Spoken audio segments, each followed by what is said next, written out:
If you press it, Indeed.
Tanuja, can you hear me? Yes, we can hear you. Okay, thank you.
Ayubowan, Namaste, good afternoon, good morning, Salakaram Alukum, and Vanakkam.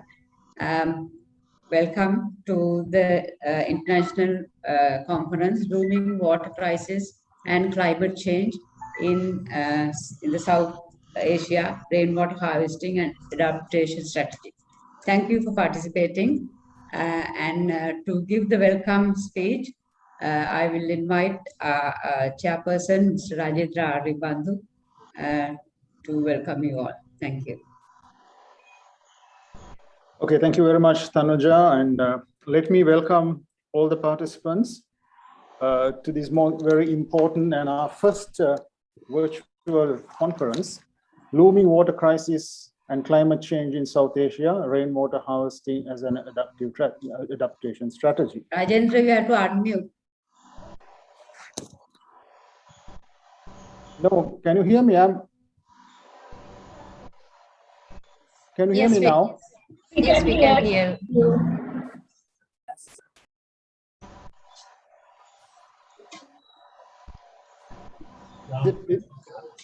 We can hear you, sir. Okay. Okay, let me start again. I mean, good afternoon to everybody from Sri Rajendra Lanka. can't hear you. Tanuja, you're having some problem here. Others can hear me. I can hear you.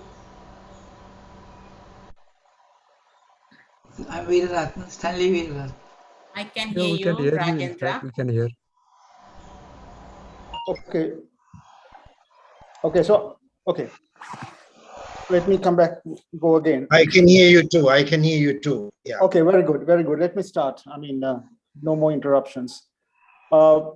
Thank you very much, and welcome to all the participants to Looming Water Crisis and Climate Change in South Asia, Rainwater Harvesting as an Adaptation Strategy. We are very happy to welcome you all because this is our first virtual conference virtual conference on SARNET, that is South Asia Rainwater Harvesting Network. Today, we have participation from almost all the South Asian countries, except for Maldives and Afghanistan. With respect to Maldives, we were we tried a lot. We contacted many people and tried a lot. And unfortunately, for some reason or the other, maybe beyond our control, we could not get anybody to participate in the conference, maybe because of the current global problem of coronavirus, which is all over. And regarding Afghanistan, that's another country which has shown great interest in joining us with a SARNET network. But again, it's a problem. I mean, we all know the country situation today, and maybe that they could not come, because we have invited the person, and in fact, there was some kind of acceptance, but unfortunately, he could not write an abstract and send it to us due to the present situation in the country.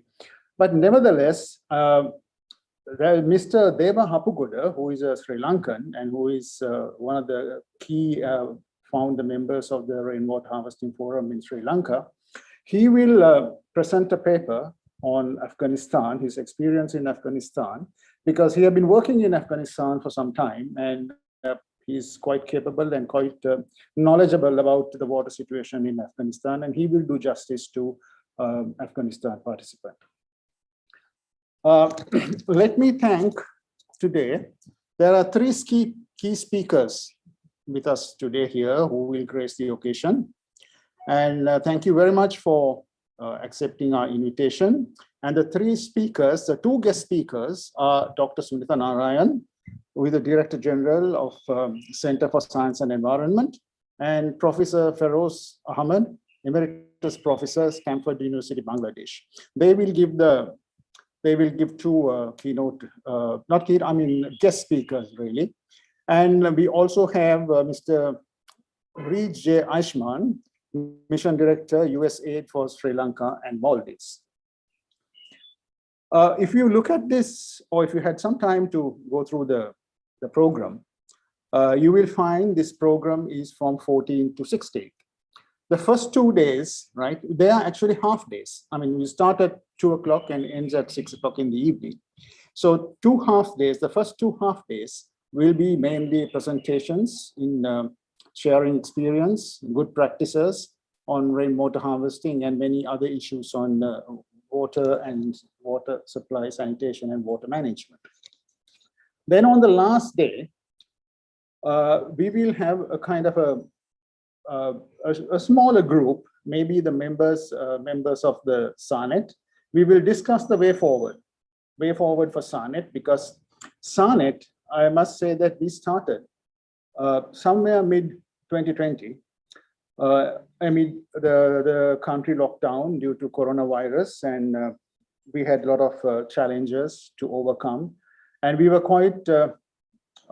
We were happy, and we managed to come over some of the key challenges that we had during that time, and we had a number of very successful webinars. And these webinars, many people presented papers from the regional countries. And now we have come to the culmination of all those webinars in coming into today's international conference. Let me tell you at the end of, lastly, in my very short 5 minutes introduction to you, we are most grateful to USAID and International Rainwater Harvesting Alliance for supporting us, USAID mainly for supporting the Lanka Rainwater Harvesting Forum, and International Rainwater Harvesting Alliance, who have been very generous.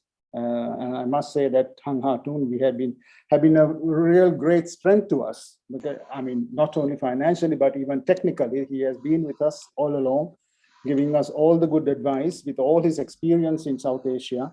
And they also supported us in terms of financial support. So a very good, we are grateful, and thank you very much for both USAID and International Rainwater Harvesting Alliance.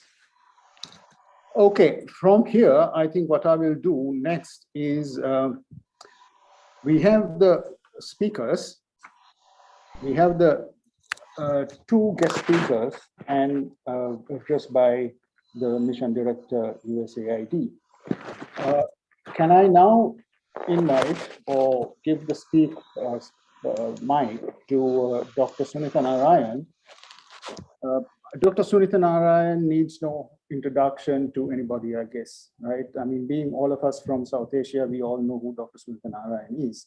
Anyway, I mean, just to give a very short bio of Dr. Narayan, she's an environmentalist and a political activist, as well as a major proponent of green concept of sustainable development. She's the Director General of the Center for Science and Environment, Director of the Society for Environment Communication, and editor of the fortnightly magazine Down to Earth. Then we have, okay, so let me invite Dr. Sunita Narayan, and I'll give a bio of the Professor Ahmad later on. Can I invite Dr. Sunita Narayan, please? Thank you, Rajendra, and thank you, Tanuja. It's wonderful to see you both. It's been a really long time, Tanuja, and I wish we could do this in person in Sri Lanka, but next time. And thank you so much for keeping the flag going and for keeping the mission on rainwater harvesting going in South Asia. I think it's very much your tenacity and your commitment that we continue to have this forum, and we continue to keep the conversation on water in South Asia going. So thank you so much. Rajendra, I will share my slides and share my screen. And is that okay? Yeah. Can everyone see? It's coming, yeah. So good. So Great. I wanted to talk today. We are in South Asia. We're in an age of climate change, as all of us know. The IPCC report is now very clear that the science of climate change is clear. They can even attribute it down to a single event. Now, what does it mean for water management in our part of the world? And what is it that we need to work towards? And how does rainwater harvesting fit into this larger understanding that we have today of the water challenges, but also the water and waste challenges that we see in our countries? So I will give an overview on that. Firstly, I think it's very clear we are in COVID-19 period, and we need to recognize the fact that we have never seen such disruption in our living memory. We have never imagined the collapse of the economies as we have seen. And in all this, I think as water professionals, one of the things that has come out so clearly and so sharply is the role of clean water as a preventive measure when it comes to health. And I think when we talk about COVID and we talk about our understanding of this pandemic, we need to understand and once again commit ourselves to the mission for clean water, because that clearly is the greatest measure for public health. Now, there's also the fact that in this pandemic, governments have a little ability to deal with the normal, and yet there is another global catastrophe which is looming, which is climate change. And this we know, and we need to be very clear about. It's not going to go away, and it's going to make our world even more vulnerable to shock and disruption. Now, this then has an implication for the way we manage our water resources, even as demand will grow and stress will increase. If you look at our part of the world today, and I'm sitting in Delhi when I talk to you, Delhi in the month of August had a major deficit in its rainfall. And we were going to close the monsoon period saying that we have insufficient rainfall. And yet in the 2 weeks of September, we have moved towards record high rainfall. We now not only have a surplus, but we have record high rainfall. Delhi's average is 600 mm. We will close the year with over 1,000 mm of rainfall. It's happening across the region. It does not rain, it pours. Cities drown, and flooding therefore is common. And we know today that these extreme rain events are linked to climate change. In our part of the world, we know that we already get rain for a limited period of the year. And now we will get even fewer days fewer rainy days, but more rain. Now, this will add to the hydrological challenges because it will mean less water and a longer, leaner drought period. I said earlier that there is evidence, and I just want to reiterate that there is more than enough evidence today to suggest how rainfall patterns will change in South Asia. We know that the monsoon is our true finance minister. We also know that we get rain in a very limited period in our part of the world. And now what we will see, and we are beginning to see, and we are beginning to record, is extreme and variable rain events. And these are clearly linked to climate change. In India, we have been tracking what we call these extreme rain events. And I'm sure this data exists for Sri Lanka, it exists for Bangladesh, and we should put together a South Asia mapping of this as well, because I think it's important for us to understand just the kind of calamity that awaits us. In 2020, we got 1,000 extreme rain events in just the first 12 days of August. In 2021, when we put this data together, July had seen floods, extreme rain, 600 to 800% more than average.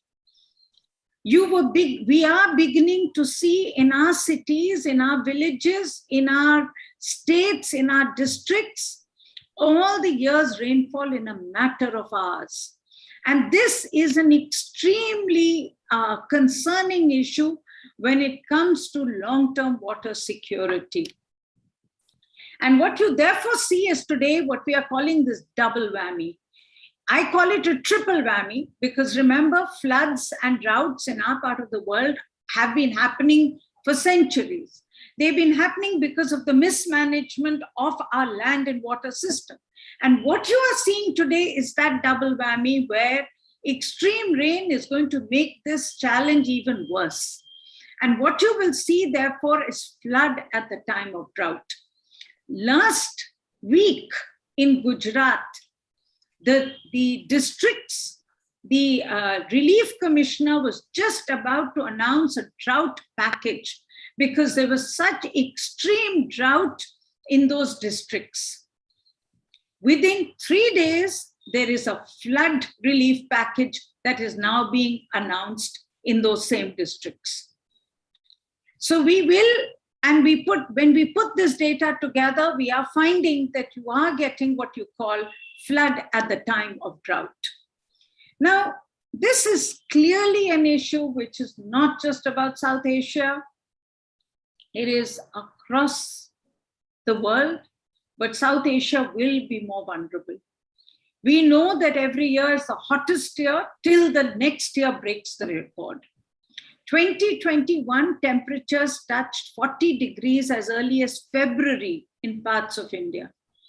Scientists have now confirmed that in the year of El Nino, the Pacific currents that bring cooler temperatures as compared to El Nino, there was no respite from soaring heat. So global warming has in fact offset even the cooling impact of El Nino. And what does this mean for water management? Rising heat means dry moisture in soils, increased need of irrigation. This adds to land degradation and dust formation. We have had a score of dust storms across North India, Pakistan, North India, taken huge toll of human life and property. And it is very much linked to both the changes in the global weather pattern, but also linked to the fact that we have overused our groundwater. We have already depleted the soil moisture in our soil, and now we have extreme heat. But all this will also lead to increased evaporation rate. Water will deplete faster than it is stored in surface water systems. This is also something to remember because as all of us are advocating the building of more tanks, more ponds, more surface water bodies, we have to be clear that with rising heat, we will see more evapotranspiration, more loss in the water systems, which means that we have to innovate for rising temperatures as well. And of course, this will also drive up the use of water from drinking to irrigation to something that we don't even think about, which is fighting forest fires and fires in buildings. These are the kind of impacts that we are seeing in our world. We don't have to talk about it for the future. We are already beginning to see massive fires in forests. We are seeing fires in our buildings, in our unauthorized settlements where the poor of our city live. And all this will require, because of extreme heat. So the use of water and water management will be crucially important in the age of climate change. We also have to remember that not the flood, the drought are not single day events. Bangladesh is, and in India, and in fact, the Indian coast, Maldives, India, Pakistan, as well as Sri Lanka. We have tropical cyclones that happen in our world. Now, we've already had tropical cyclones, but what we are beginning to see is what we call the intensification. And that's what scientists are today calling a new word called rapidification of cyclones. And this is happening because of the changing temperatures between the ocean and the land. Actually, sea temperatures are increasing. We're getting pockets of heat in the sea. And this is changing the very character of tropical cyclones. And we have seen the devastation that it brings to our world. Now, there is no doubt that scientists have improved forecasting systems. We don't lose lives. Our governments have worked very hard to build evacuation systems so that people are moved out. But the fact is, these events are not single day events. Every flood, every drought, every cyclone cripples people, destroys their livelihoods. It takes away the development dividend. And as events become more frequent, survival becomes more difficult. And this is why we are beginning to see, at least in India, and I'm sure it is the same in other countries of South Asia, we are seeing people in greater numbers leave and move to cities. They move to cities and, of course, new countries. The whole discourse on immigration, which is so poisoned across the world, is going to be driven much faster because of the devastation that is going to be caused because of these events. We have data now on internal displacement in India. And what is interesting to show us is that the internal displacement in India today and across the world, this data is showing that actually internal displacement is overtaking displacement from what you would call traditional displacement reasons, whether it's war or conflict. Today, it is much more to do with the inability of people to cope in their environment, the lack of resilience, the lack of ability to be able to survive because of the agrarian distress, because of the poverty, and now combined on it, the extreme rain and weather events that they are beginning to see. So in all this, what becomes then the agenda for our water future? One, clearly we need to manage competing demands between agriculture and industry and cities.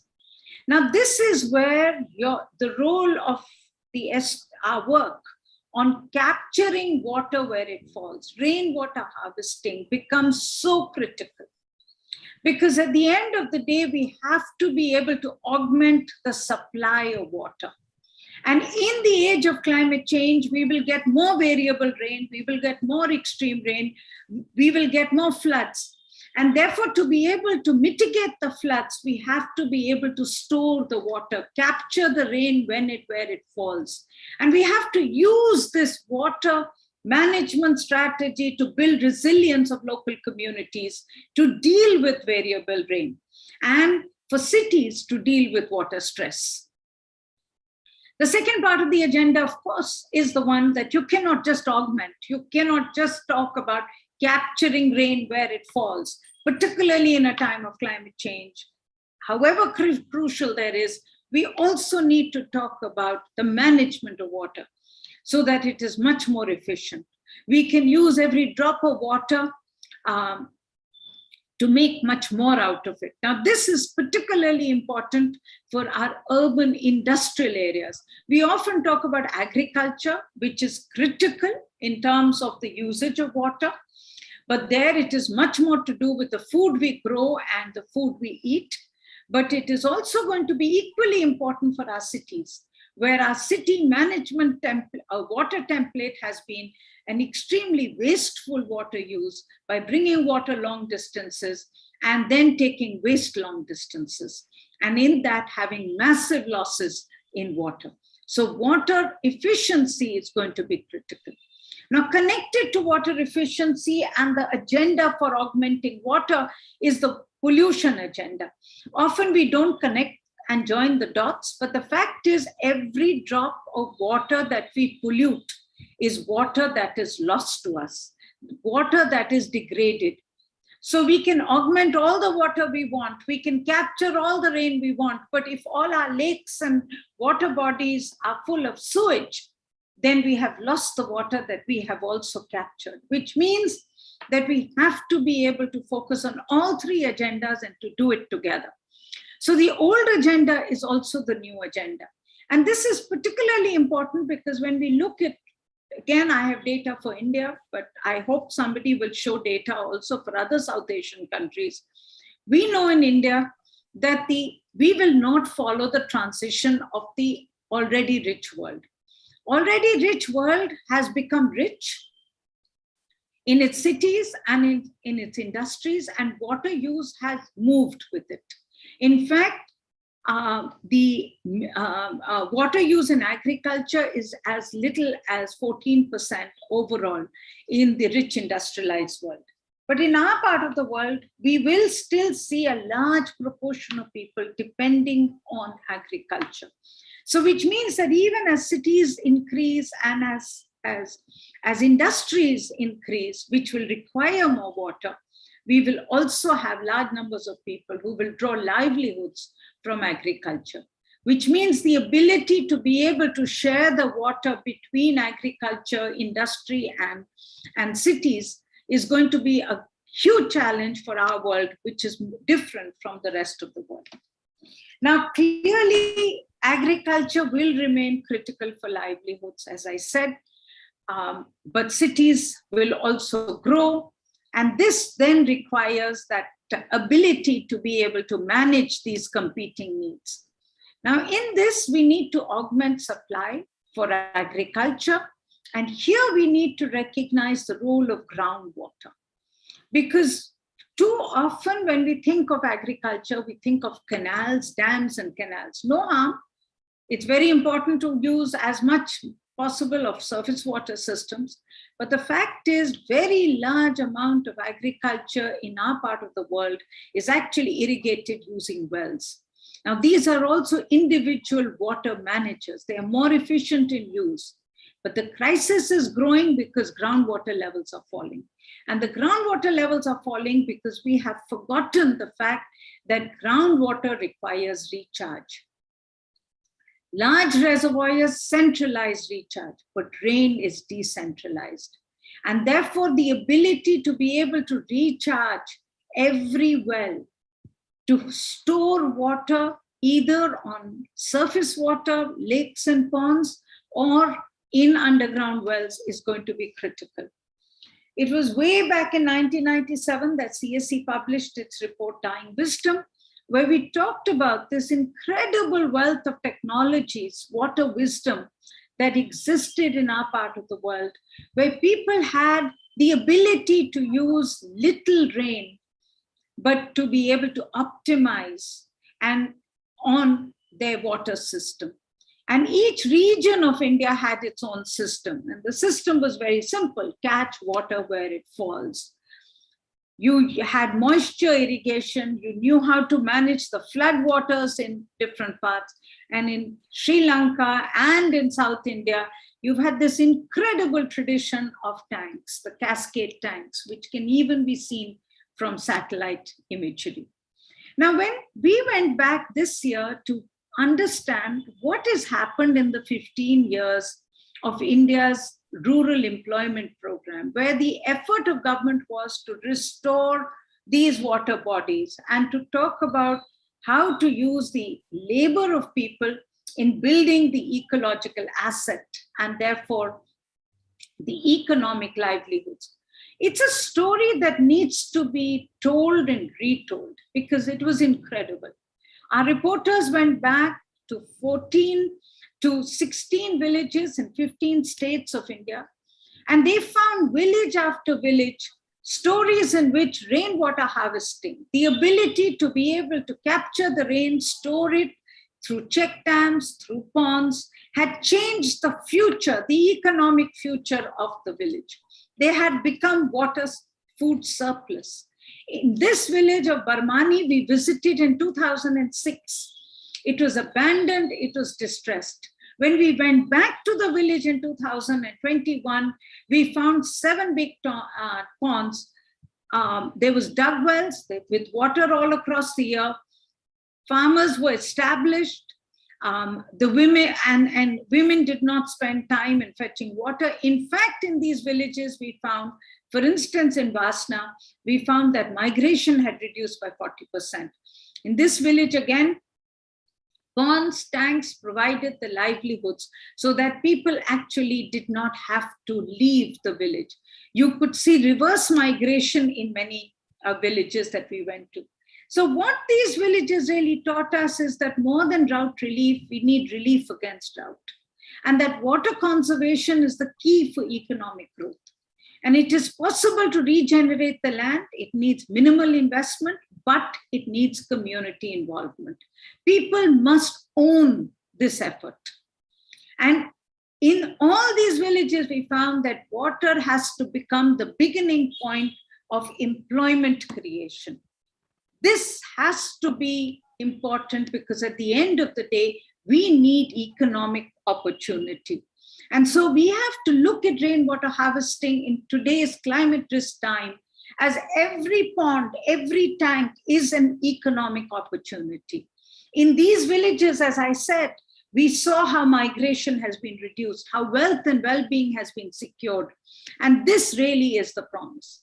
But this means that we have to undo what we have been doing in our cities up till now. This was a story of rural India. In our cities still, we find that all Indian cities are building over water bodies.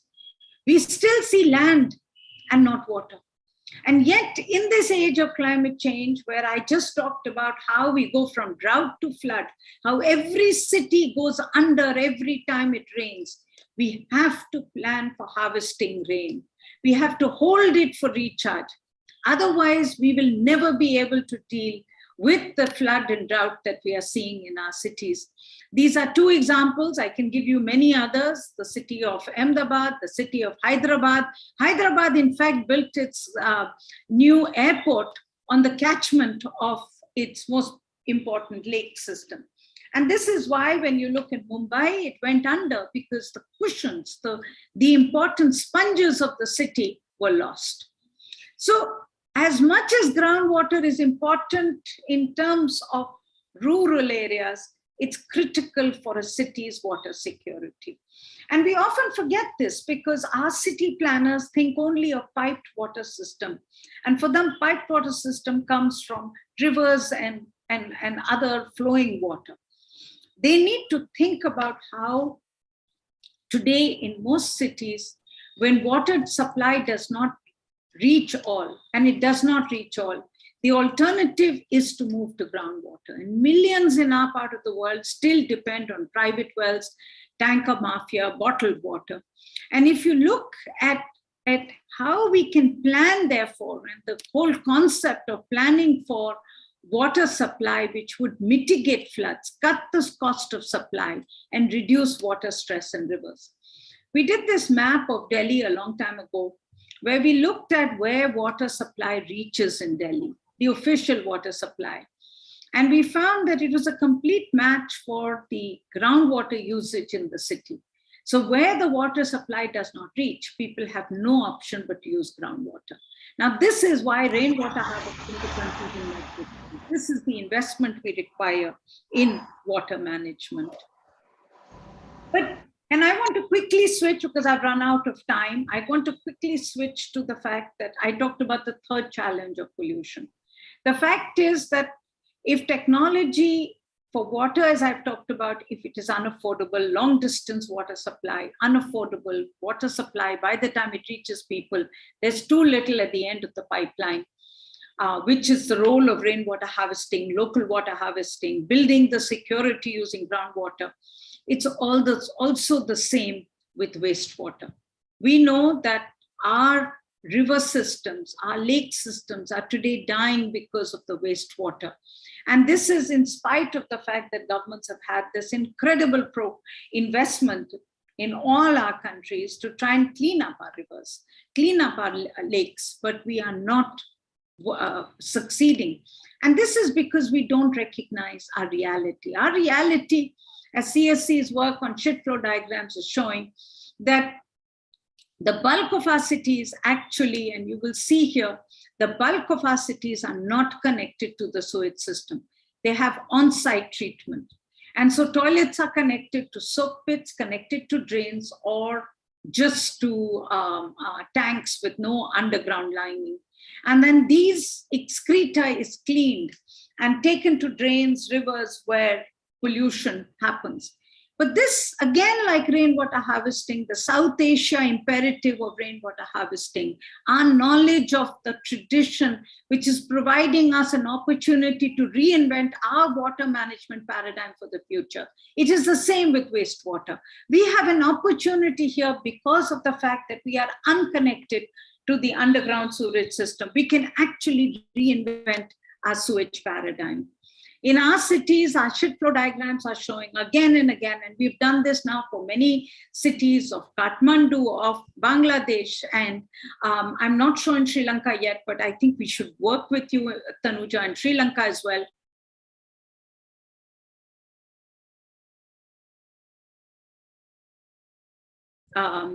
The reality of our cities. And in most of our cities, the overall for the for our state of Uttar Pradesh, the bulk of the water goes untreated. But the reality, as I said, is an opportunity. The bulk of the households are not connected. They're on site. These systems are cost effective. They already exist. More than that, we need to think about it as what we have done in our part of the world, the leapfrog option. In our world, we did not go the landline route. We did not go through, when we had landlines, we could not connect people. We actually went through the satellite route. And today, connectivity, we have more mobile phones than, now we have enough toilets as well, but still, that became the fact that connectivity has become, we've cut the ability to, we've enhanced the ability for connectivity. Today, we are saying the same thing with energy grids, but we can also do the same thing with sanitation. Today, sanitation is a water-based system. We use water for flushing, for conveying this sewage, and then for after treatment for disposal into the water body. This destroys the nitrogen cycle of the world. The nutrients we eat in our food are lost. Water security is lost. Water is polluted. So if we could think of reinventing and going back in some senses to the way we manage the nutrients from our food, that we could think of the nutrient, the food excreta nutrient cycle, where we could reuse this in agriculture. We could develop systems in which we remove the pathogens, but we deliberately design for reuse. And we need to scale up this so that we can make sure that we do not pollute our water bodies. In all this, therefore, the challenge of, as I said, the challenge of reinventing water management, using rainwater harvesting as the critical component, both for rural and urban areas, because we need to capture rain where it falls. We need to augment our water systems. We need to use our water systems for building survival and resilient communities.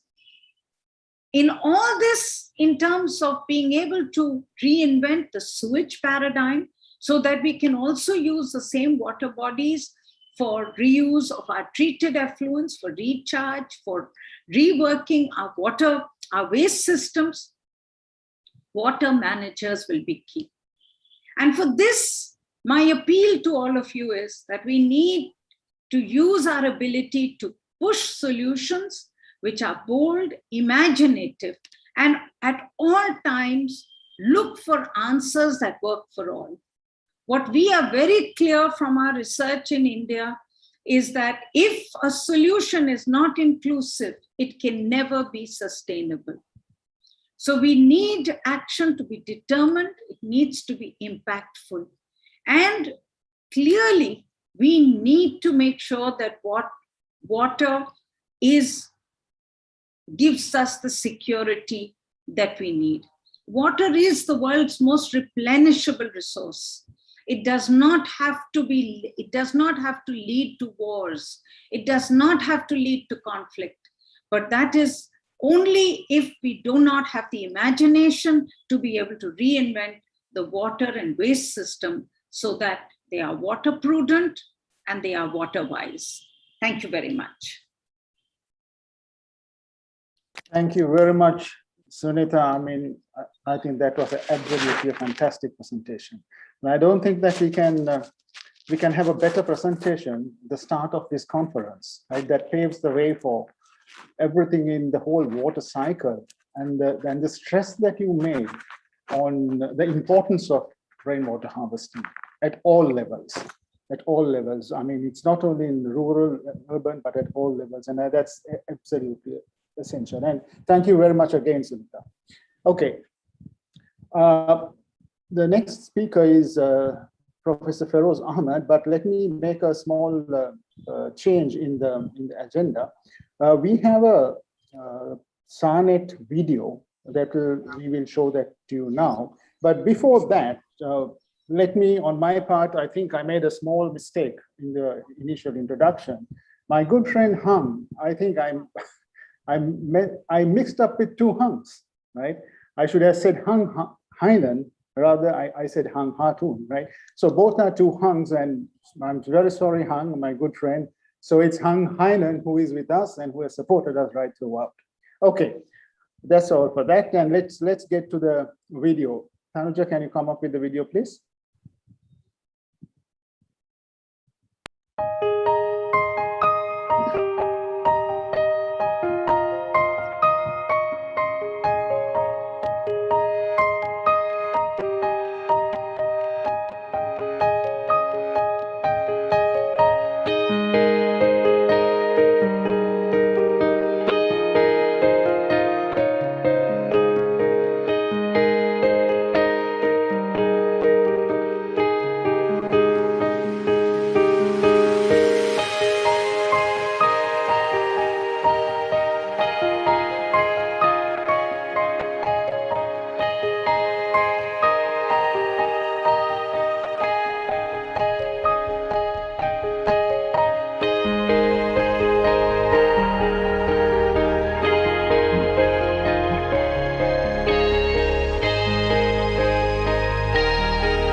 my pleasure to speak on the occasion of the website launch of South Asian Network on Rainwater Harvesting, SARNET.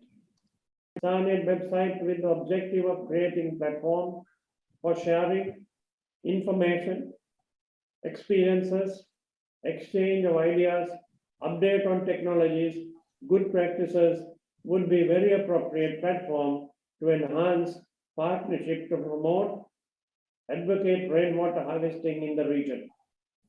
It is very appropriate to launch the website of SARNET as we commemorate this year, International Water Day, theme of valuing water. Declaration signed in Kandy, the hill capital of Sri Lanka, by five South Asian regional ministers in 2006 has paved the way to establishment of SARNET. I hope SARNET will grow stronger with support of its regional members for sharing practices, experience, research, promote rainwater harvesting for policy formulation and implementation in the South Asian region. Thank you.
Mr. Rajendra, you can introduce the next speaker. Okay. Right, thank you very much. And that was the journey that we have come thus far, and journey continues from here too. Let me now invite our second guest speaker, Professor M. Feroz Ahmed.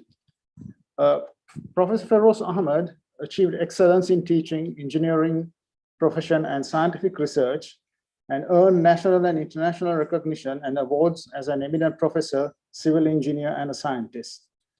Can I now invite Professor Ahmed, please?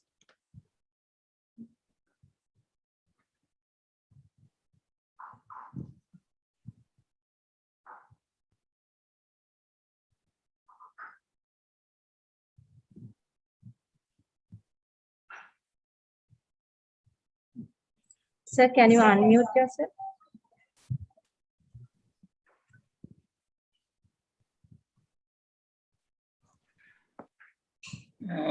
Can I operate my slides from here? Yes, we have given you the. Okay. Actually, I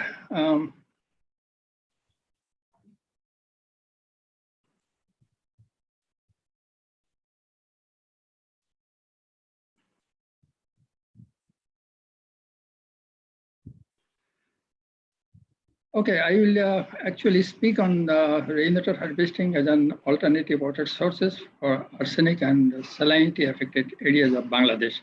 This is more or less the presentation is Bangladesh context. And although I will try to say something about the regional context also.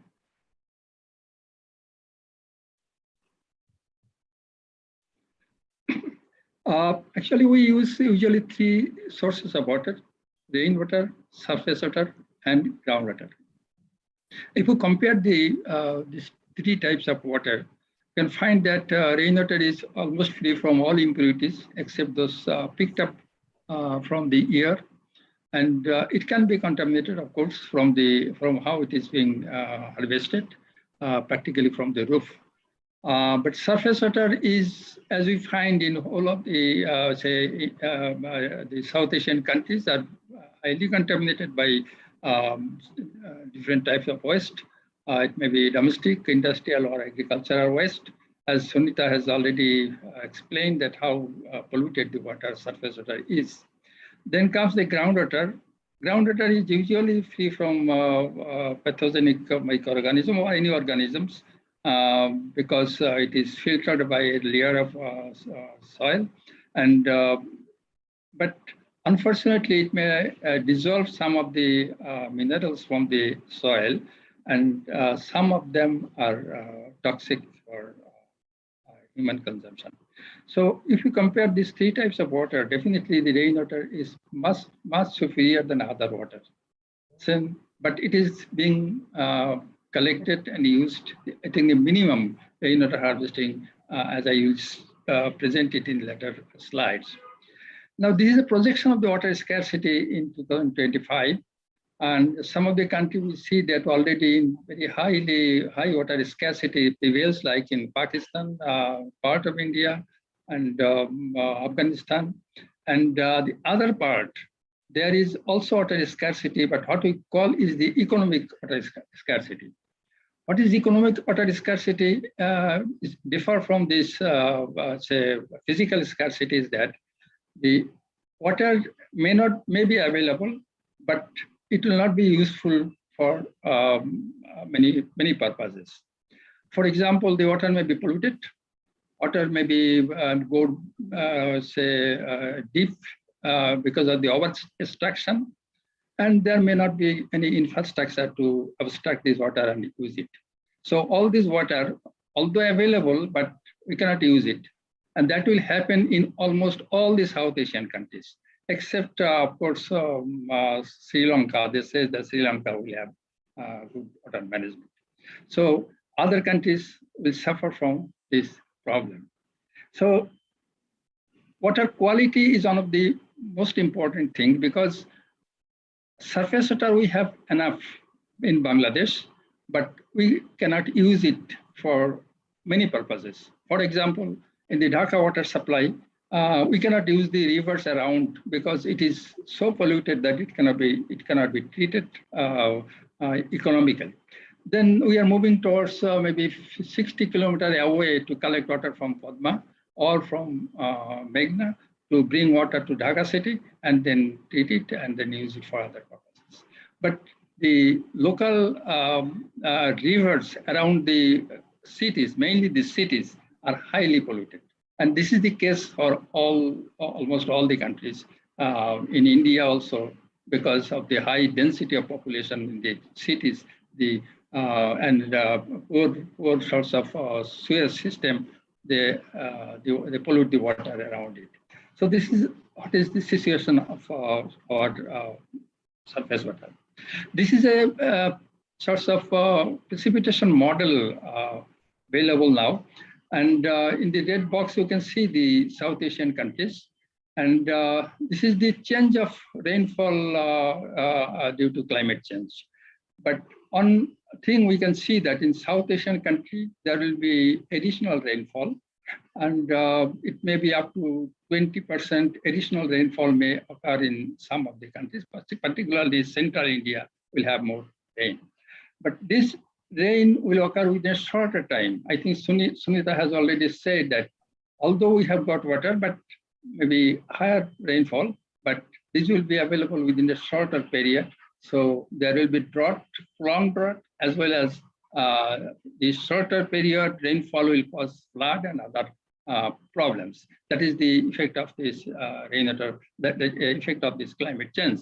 Now, rainwater harvesting, actually, we have got the opportunity because we are getting more water.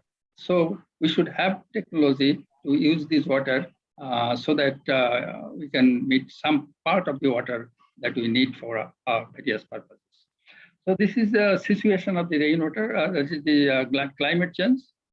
Now I can see that the Bangladesh rain occurs in with only 6 months. Now due to this climate change, it will be squeezed down within the shorter period, and that will cause flood. And also this will join with the, water that we receive from other countries, the transboundary water that will cause flood. Already Bangladesh is now in flood condition. Northern part of Bangladesh is high flood is there. And it will gradually shift over towards south, and more or less the whole country will be flooded in the course of time. So this is the period that we get is almost 6 months where we get rain, but another 6 months we do not get much rain. So if we design a system, then we need if we design a system based on the rainwater only, then almost it needs a large reservoir to keep water for the dry season. Now, this is the whole water scenario of Bangladesh, and almost 1,350 billion cubic meter water comes from transboundary sources, but it comes from say upstream countries, and we get 290 billion cubic meter of rainwater. That is quite large in quantity. If we distribute over the population, it will be about 1,700 meter cube per person, and that is the source of transition from water say scarce country, or that we can say that if the water quantity available is less than 1,000 cubic meter, we say that this water is scarce country, or less than 500 is extremely scarce country. But 1,700 is a transition that we are feeling the water scarcity gradually. So in fact, if we can use the full use of the rainwater, then definitely we can maybe we can meet most of our water requirement. But apart from that, in the dry season, we have got water less than 500 cubic meter in some of the 33% of the area of Bangladesh. That means that is called the water scarce area.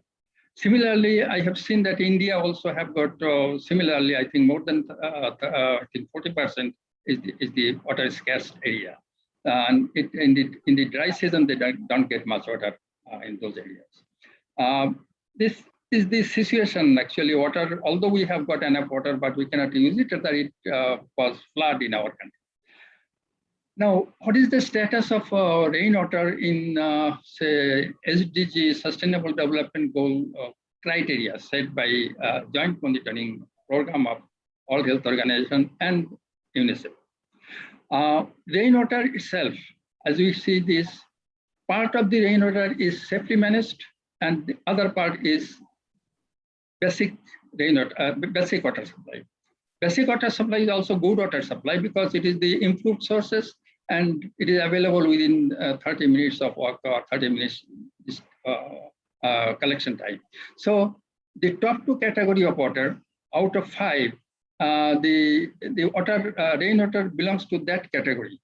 And how much of that is safely managed and how much is basic water depends on the quality of water. And we found that rainwater is somehow contaminated to some extent. And the country who can manage rainwater very well, then automatically the percentage of safely managed water, they will have more. And the country who cannot manage it, definitely the whole water, rainwater will be basic water. So this is the category, but one thing is very important that we have got 5 category of water here as defined by a joint monitoring program. But out of that, the top 2 category belong to rainwater. That means rainwater is superior to other sources of water. Now in Bangladesh, we come back. We know that Bangladesh is the tough country contaminated with arsenic groundwater, because our whole system is almost based on groundwater.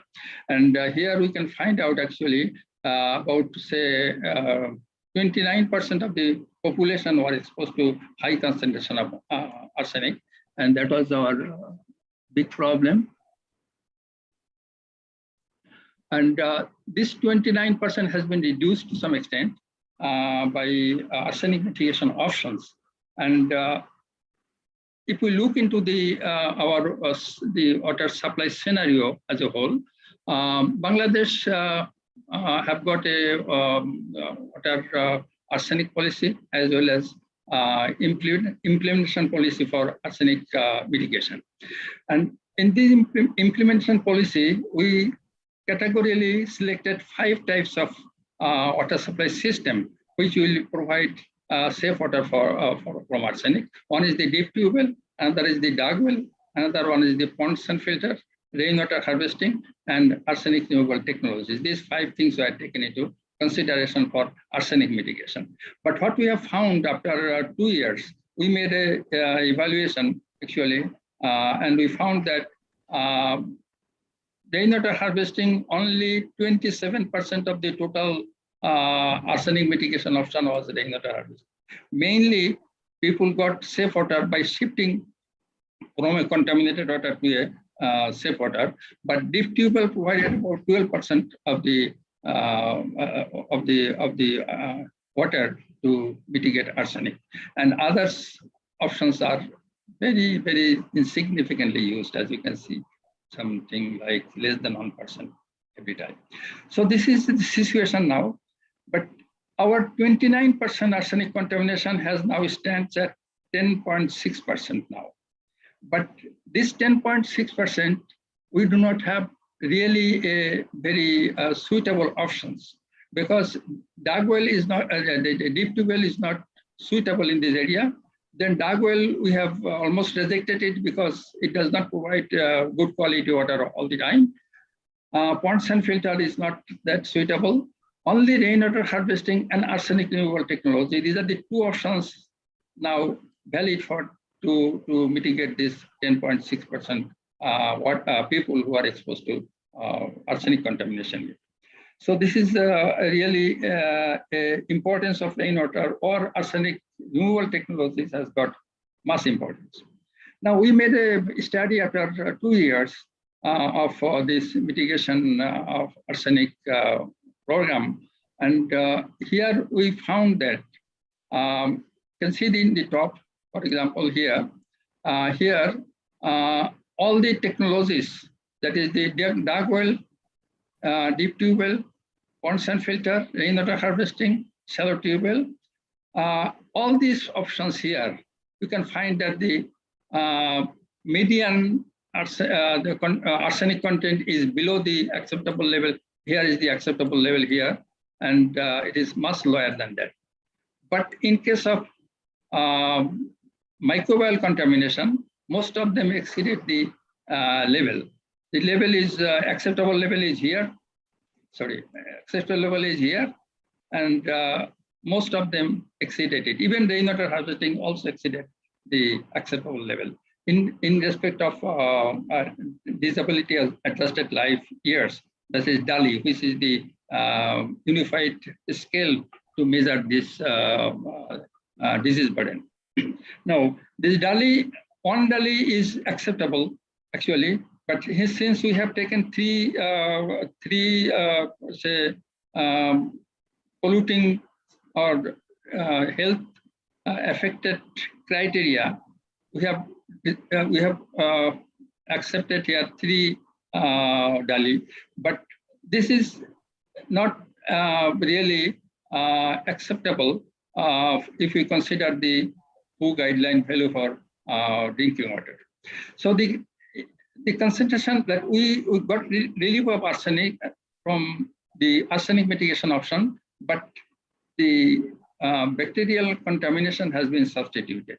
So that is the problem that we encountered in arsenic mitigation. Now, it's not only our country. If you look into the picture, then rainwater is contaminated, certain percentage of the rainwater is contaminated with, say, pathogenic or the what's called the E. coli or thermotolerant coliform. It varies from percent to percent, different country, and it clearly indicates that whatever the way we harvest rainwater, there is some source of contamination.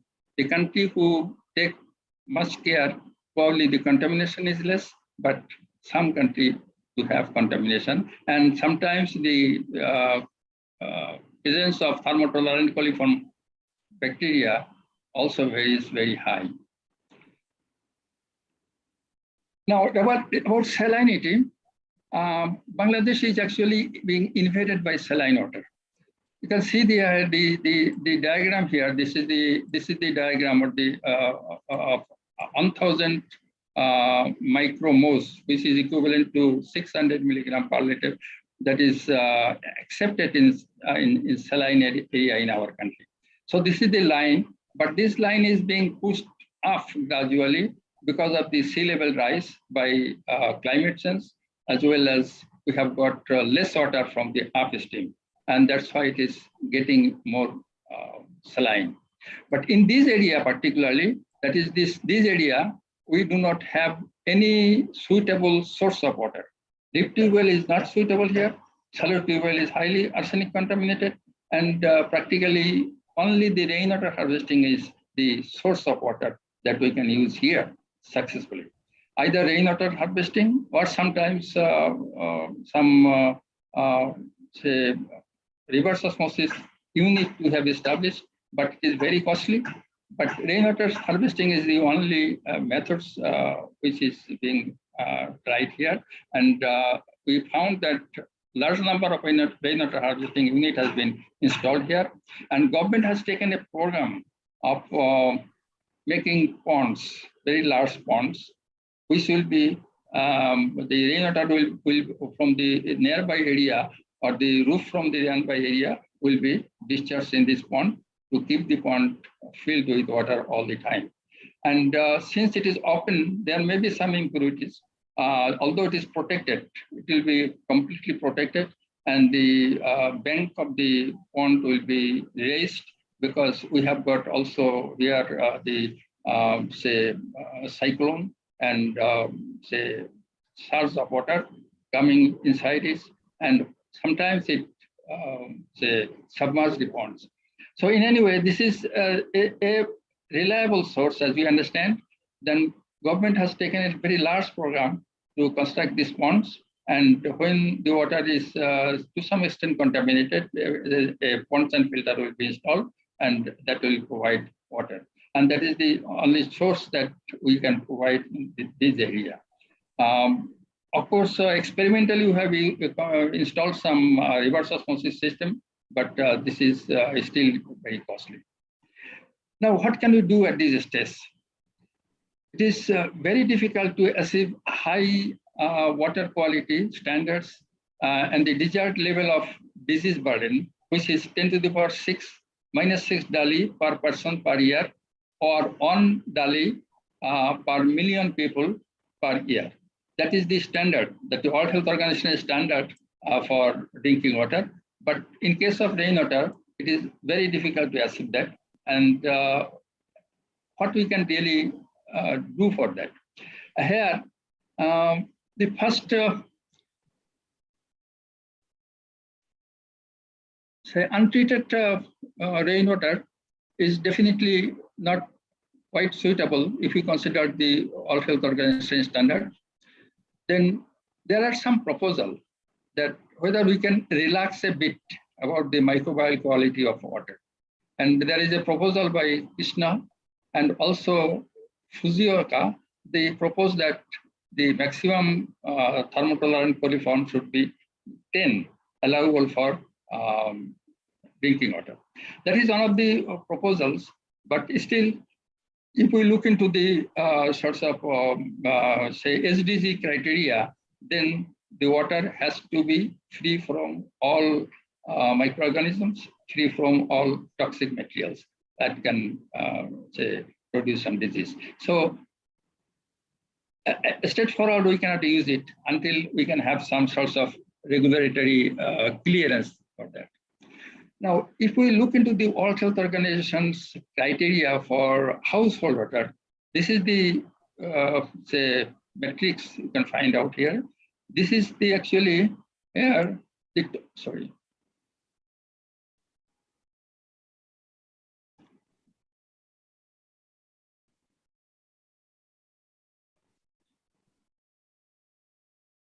Here at the top on the clear box here, that is the World Health Organization standards.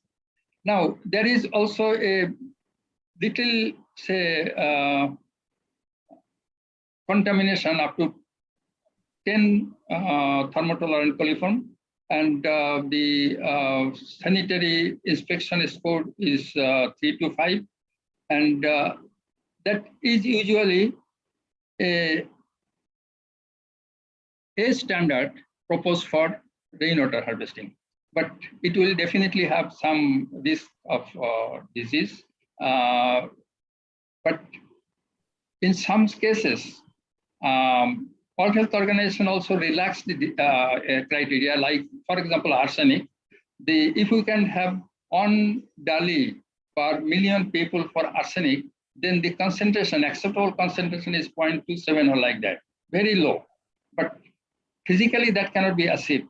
So the World Health Organization has selected the 10 microgram per liter is the say standard for arsenic, but that has got a disease burden of I think around 33 per million people.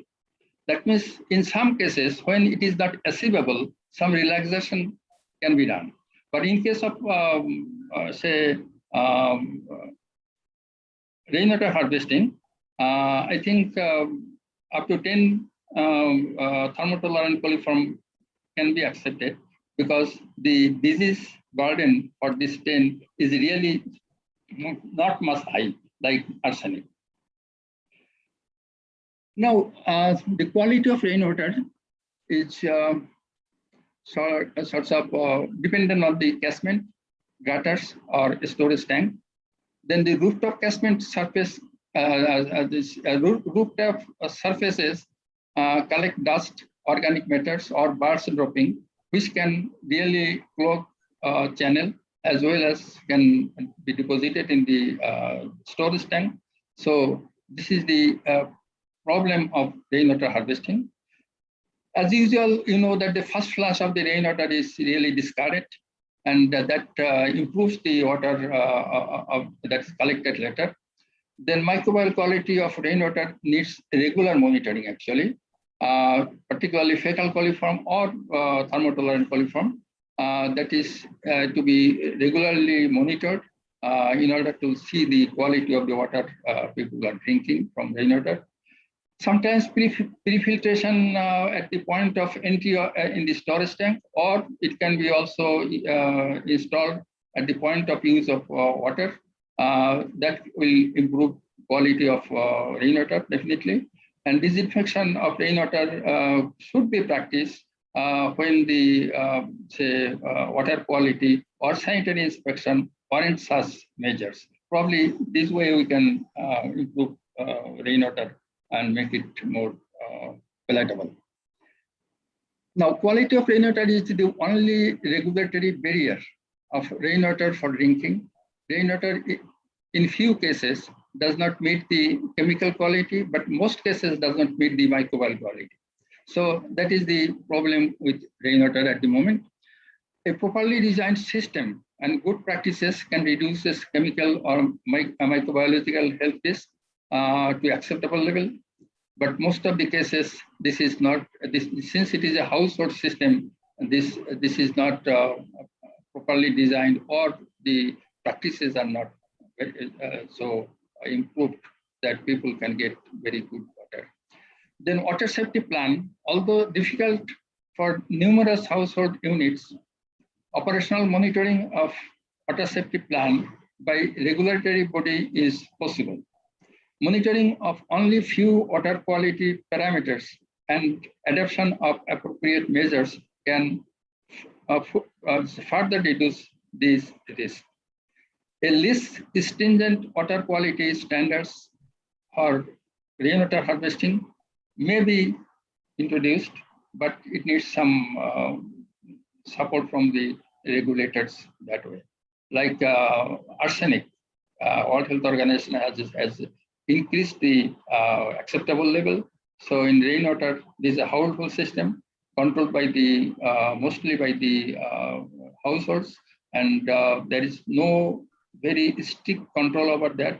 So in this case, probably a relaxation can be done, or country can decide, because every country can have the right to set their standards, and in that standards, if they relax a bit, probably rainwater can be used successfully without any sorts of regulatory barrier, in fact.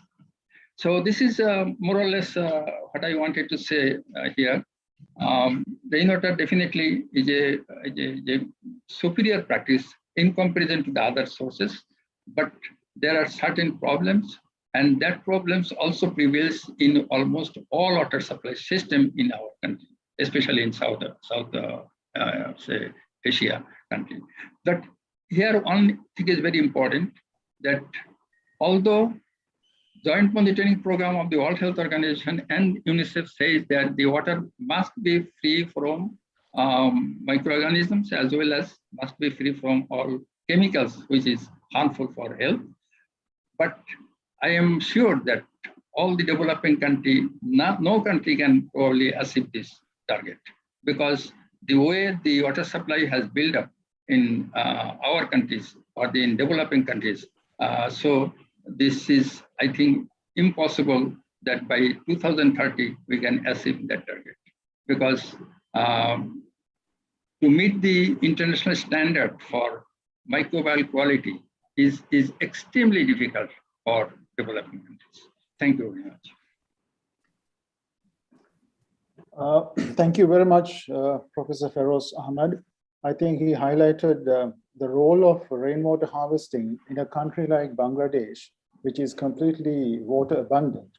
And I think he pointed out what the status of rainwater there, and especially on the quality of rainwater. And I think that's very important. And this is, I mean, with these two presentations that were made by Professor Feroz Ahmed and Sunita Narayan, I think we have a very good foundation to start the conference now. Let me now invite Mr. Reid J. Aishman, Mission Director, USAID, Sri Lanka and Maldives, for his address. Please, sir.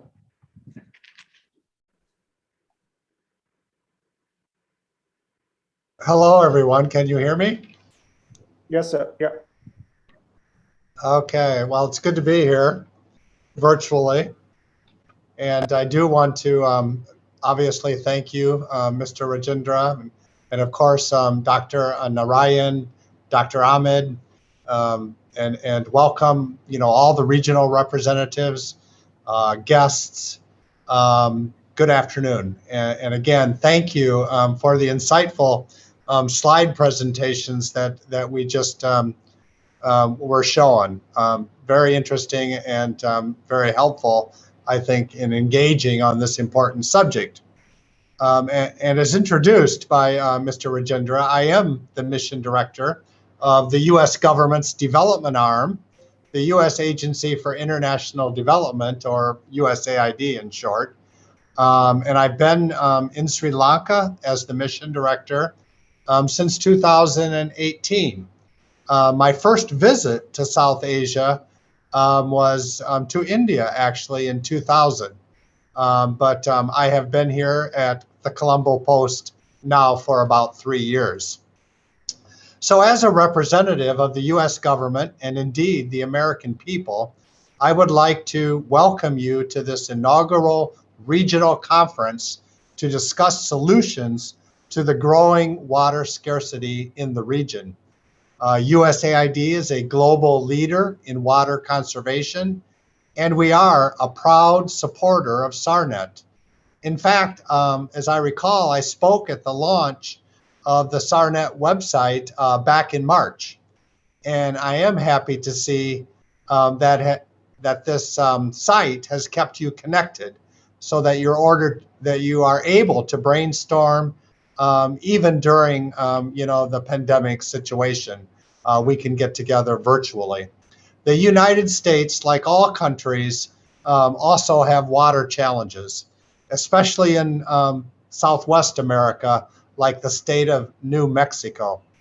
A famous American writer, Mark Twain, in the 19th century, Riley said in one of his sayings, he said, "Until I came to New Mexico, I never realized how much beauty water adds to a river." So, like Mark Twain, I think it's really true that we appreciate water more when it's actually scarce. So for development partners like USAID, water is life, and clean water means health. So USAID is committed to saving lives and advancing development around the world through improved water supply and the sound management and use of water. Since 2008, we have helped more than 53 million people worldwide gain sustainable access to water services. Many of the people impacted, of course, live in South Asian countries that are represented here today. But our contributions actually go back much further than that. For instance, in Sri Lanka, we have helped people access clean and safe water since the early 1980s, long before my arrival to South Asia. So USAID's long-term commitment on this important topic is clear, as it should be for a leading development partner. From helping countries to plan, finance, and deliver safe water and sanitation services to sustainably managing those water resources, USAID works to contribute to a water secure world where there is equitable and sustainable access to safe drinking water as well as sanitation services. So that, in a nutshell, is our long-held shared goal. And indeed, as evidenced here today, we are stronger when we work together toward this vision or towards achieving this objective. In 2012, USAID supported rainwater harvesting in Sri Lanka as safe and clean alternative for surface and groundwater resources. And we've sustained that assistance since 2012 here in Sri Lanka. During my time in Sri Lanka, I have personally seen how rainwater harvesting tanks have provided rural communities with access to clean water during severe droughts and floods and emergencies, as well as use in daily life where the tap water has not yet reached the communities. And I also think that this resource, clean water, is especially critical during the COVID-19 pandemic. So I'm happy to report that our partnership with the Lanka Rainwater Harvesting Forum has helped over these years that I've mentioned build more than 1,700 household and community rainwater harvesting tanks that I understand are benefiting more than 50,000 Sri Lankans. Beyond that, it has also helped to educate Sri Lankan communities on the benefits of rainwater harvesting and has empowered households to maintain and operate those water systems. This partnership has also supported research and development related to rainwater harvesting. And that's where everyone, I think, on this screen joining us today comes in. As I noted earlier, USAID is a proud supporter of SARNET. We recognize the important work that all of you are doing to mitigate the effects of climate change.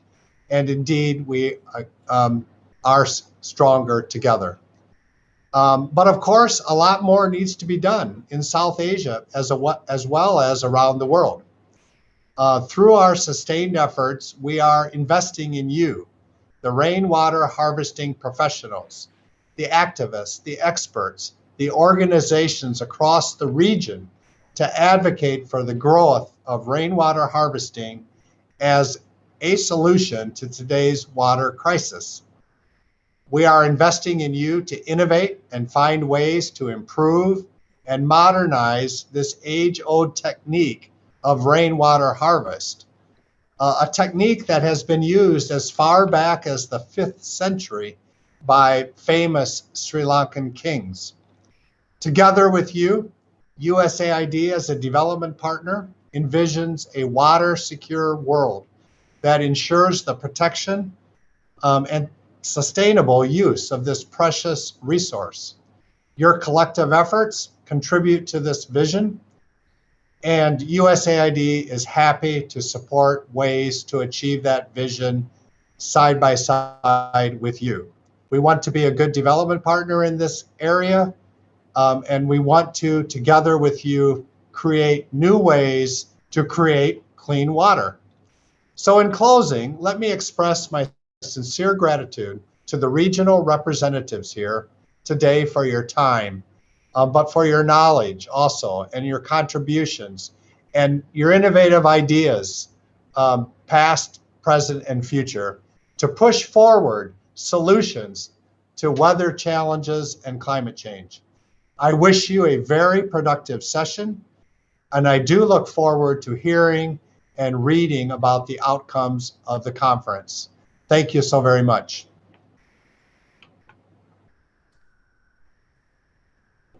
Thank you very much, Mr. Reid.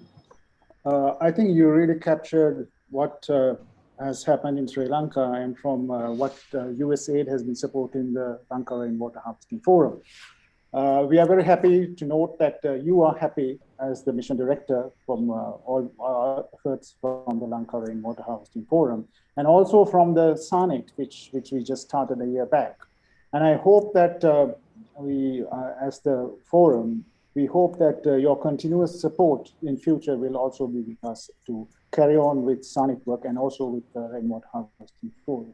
Thank you very much. Can I now hand it over to Tanuja, please? Because the first section, the first session of the conference is over from this point, but now it will come to presentations. Tanuja, can you take over? Yeah, Rajendra. Now, actually, say the inauguration is over. So thank you to you too also for chairing the session. Now we go on to the technical session.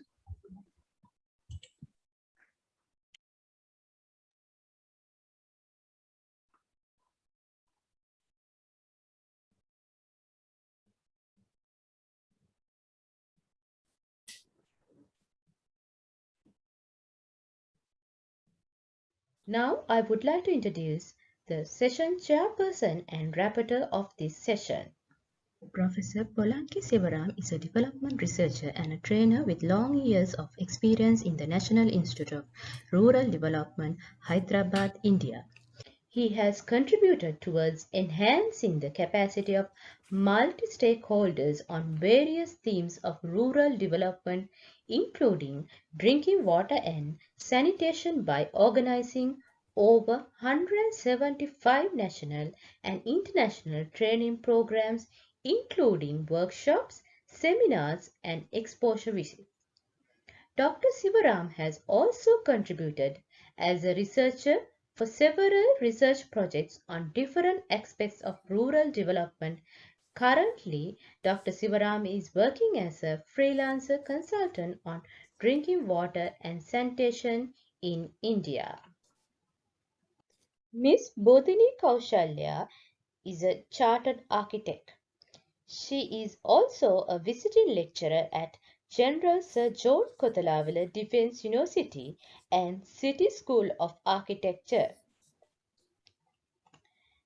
She is also currently a board member of the Lanka Rainwater Harvesting Forum.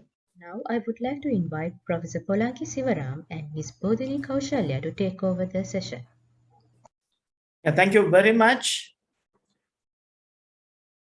Thank you very much to everybody Once again, I warmly welcome you all to participate actively in this technical session 1 that's titled Rainwater Harvesting for Water Supply, both urban and rural.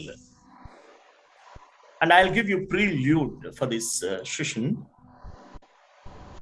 As we all know that water crisis is looming in South Asian countries. Of course, Dr. Sunita Narayan, Professor Firoz, and Mr. Reed, all, I need not to repeat to you all. And there are many reasons, including climate change, for this crisis. One of the solutions for this crisis is rainwater harvesting. As we know very well that rainwater is the only solution. Of course, piped water supply is another way, even dug well, all that it will come into, but primarily we have to concentrate in the context of climate change on rainwater harvesting. In South Asia, the governments have made acts for planning and implementation of rainwater harvesting for drinking and for other purposes.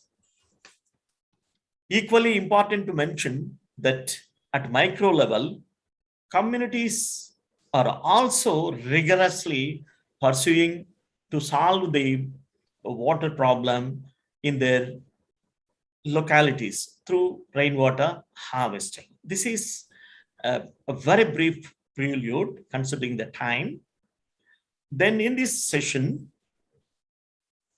there are 4 presentations. 3 presentations will be there and 1 video presentation also will be there, total 4. And the first paper, that's on community governance in rainwater harvesting in Mizoram by Vishnu Partip Tej.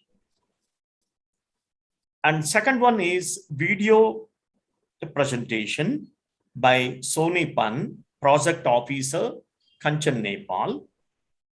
Third paper is on effectiveness of household rainwater harvesting systems in southwestern coastal region of Bangladesh by Professor Tanvir Ahmed. He is from Department of Civil Engineering.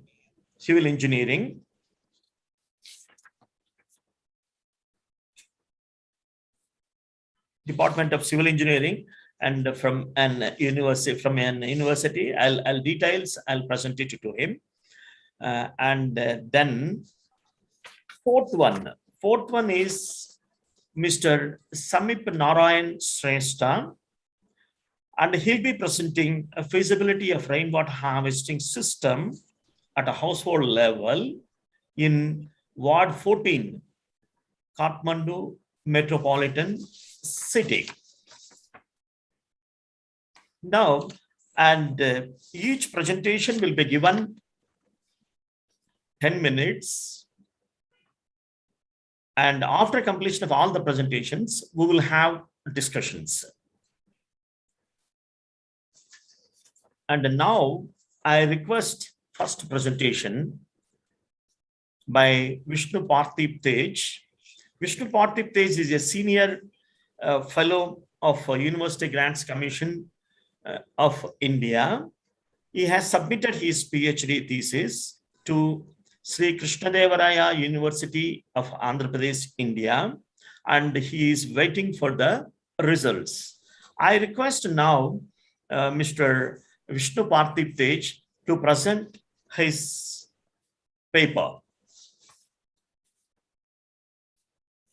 Your presentation will be 10 minutes, and after completion of all the presentations, you will be asked questions by the forum, and you will be given. After that, after completion of all the questions and answers, I'll give the summary for this session. Thank you very much. Once again, I'll hand over the mic to Mr. Vishnu.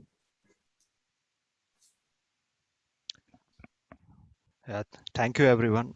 Thank you, Dr. Shivaram, for a wonderful introduction. Thank you, Dr. Tanuja, and all the dignitaries over here for having given me the opportunity to present a paper in an international conference as prestigious as this one. This is my second conference I'm doing, and it is very good to be back.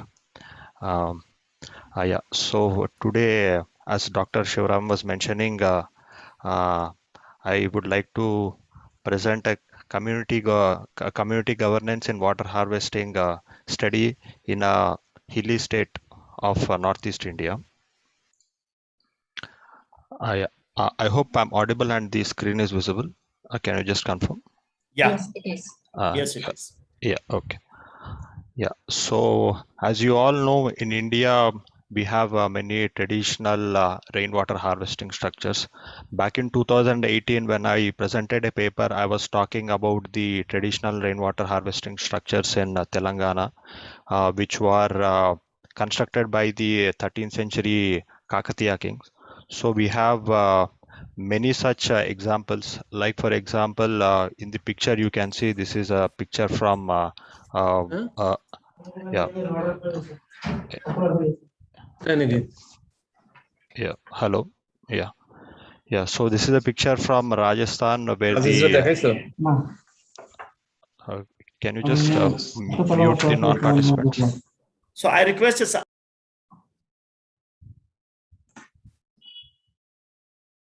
Okay.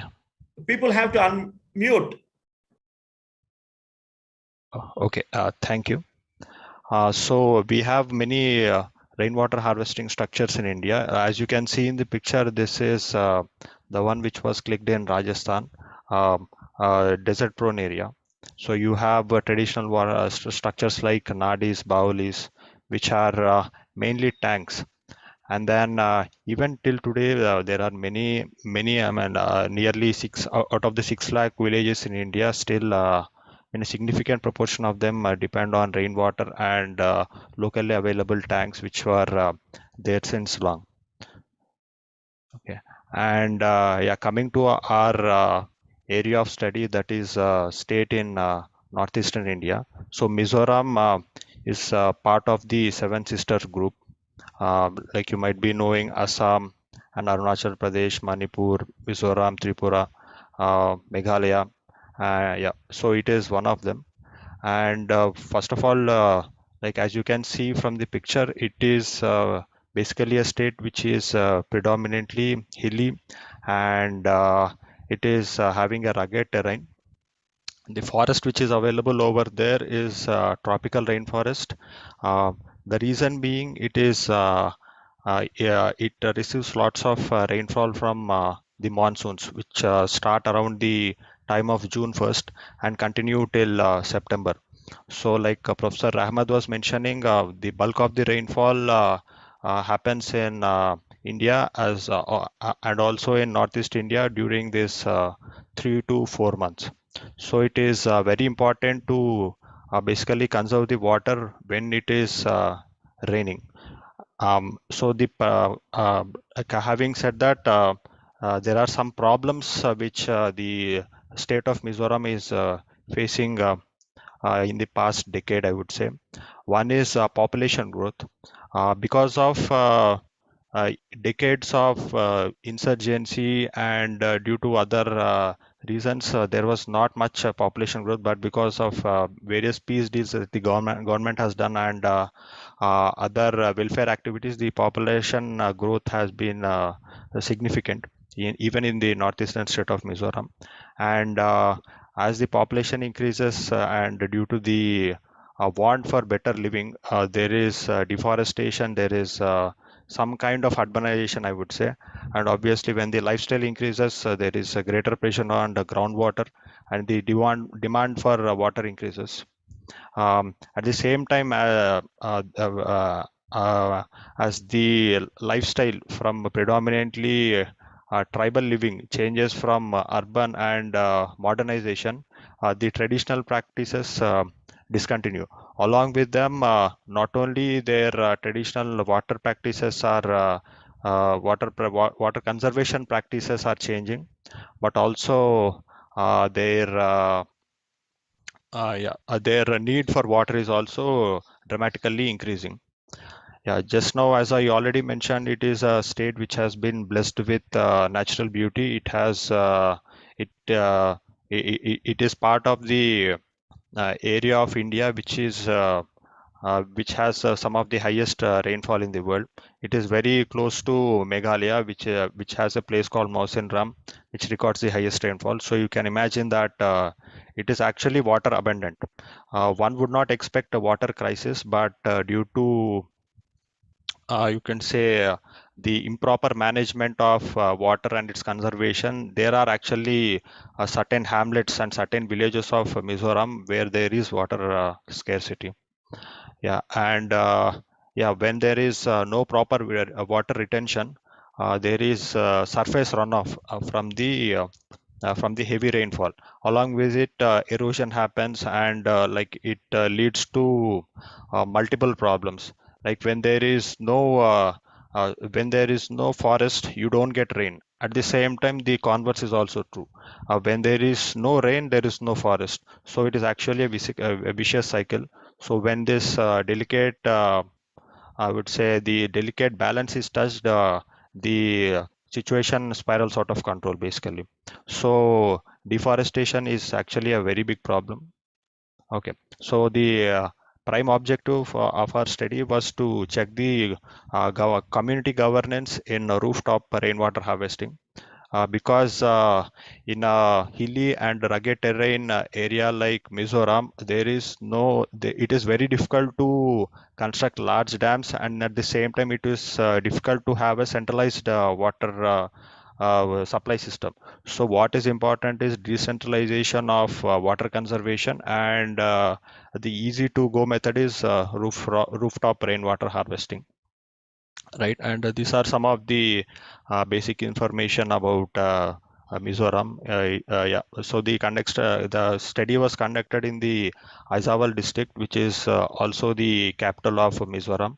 Four villages were selected, and yeah, as I've already mentioned, the geography is actually very small. The geographical area is very small compared to the other states. It is just 1.9 million of population, but the population is growing considerably, as it is yeah,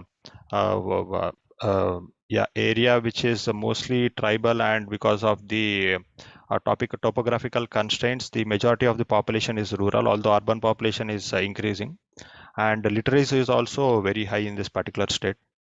Yeah, so the methodology which we have applied is a focus group discussion, and transects. Transect basically means that we have gone through the village, we have conducted, like we wanted a visual verification of the facts of around what is happening in the village, and then we conducted personal interviews with various government officials, like the members of the village council, and yeah, community-based organizations and other NGOs.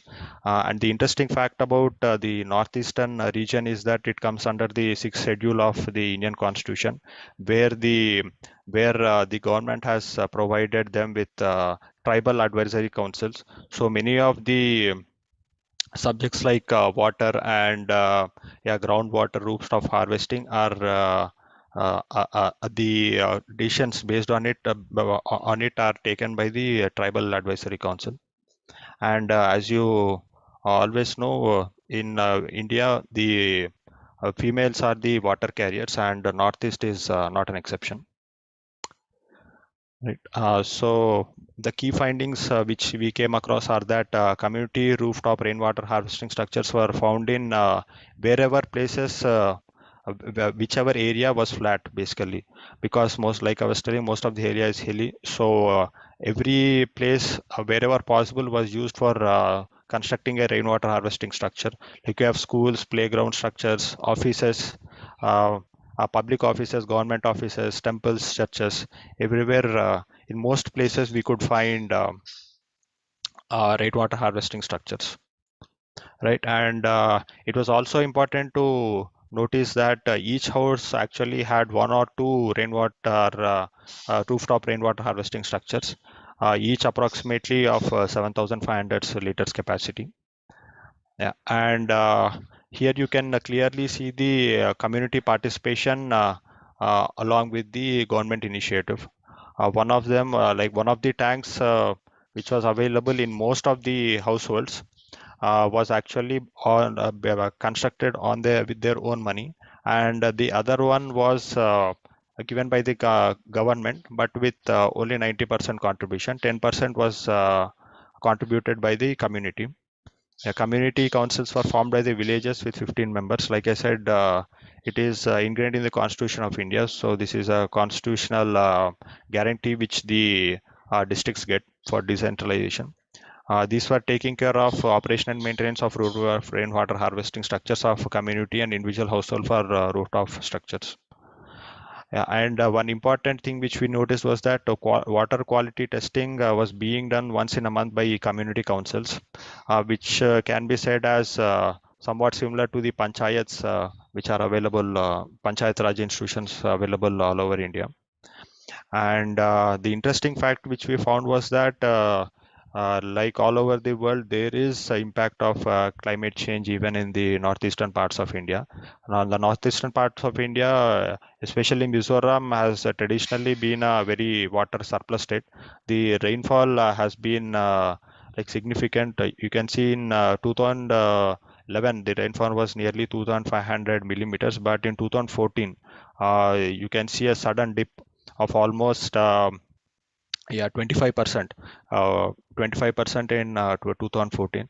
So there is impact of climate change, and some of the important conclusions I would recommend is that community governance should be strengthened for further sustainability, because one thing is it is not a completely urban society. There are many ethnicities, there are many communities which have their own traditional water practices, traditional rainwater harvesting structures. So it is smarter to actually support them so that they rejuvenate their own traditional rainwater harvesting structures, instead of bringing up new technologies which could be costly and difficult for the traditional tribal communities to adopt.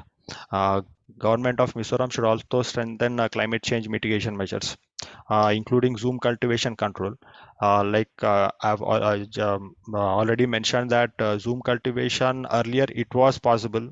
Zoom cultivation is nothing but the tribal communities cut down a portion of the jungle to grow crops, and basically cut down and like burn it down so that the land is suitable for cultivation. It was a good practice back then because the stress on the jungle and stress on the forest was not much, but right now it is not a good practice because it could lead to soil erosion, and at the same time it could spiral out of control. There could be loss of forest and loss of water retention capacity of the soil. So it is important to control zoom cultivation, although we can't completely stop it. Yeah, so it should be done with the partnership and the collaborative effort of the community and forest department, horticultural department, and of course the rural development department for joint forest management. Yeah, and not only is it a top-down approach, there needs to be some kind of a bottom-up approach, and there is behavioral changes has to be there. Because in a country like India, any movement to be successful has to be people-led. So the attitude, behavior, and change from the people side has to be there. And the initiative must be taken up by the government and panchayat raj institutions on a regular basis, so that the villages which are not adapting rainwater harvesting structures can adopt them, and to some extent there could be um, practices alternative to zoom cultivation which could be promoted among the tribal communities of Mizoram. And during these extraordinary times, I would request all of you to follow COVID appropriate behavior and stay safe. Thank you.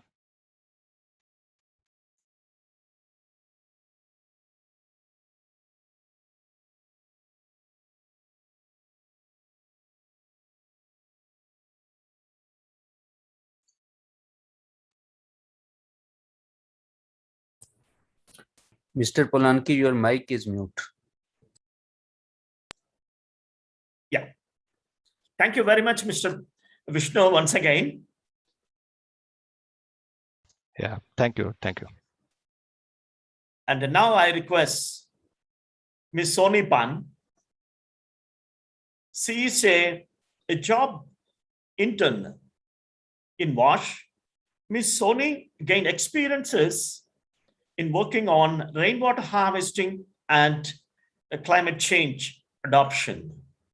Currently, she is working as a project officer for rain communities in a project like an integrated water resources management project implemented by Kanchan, Nepal as project officer. Now I request Ms. Soni Pan to play her a video to all of us. Can I request?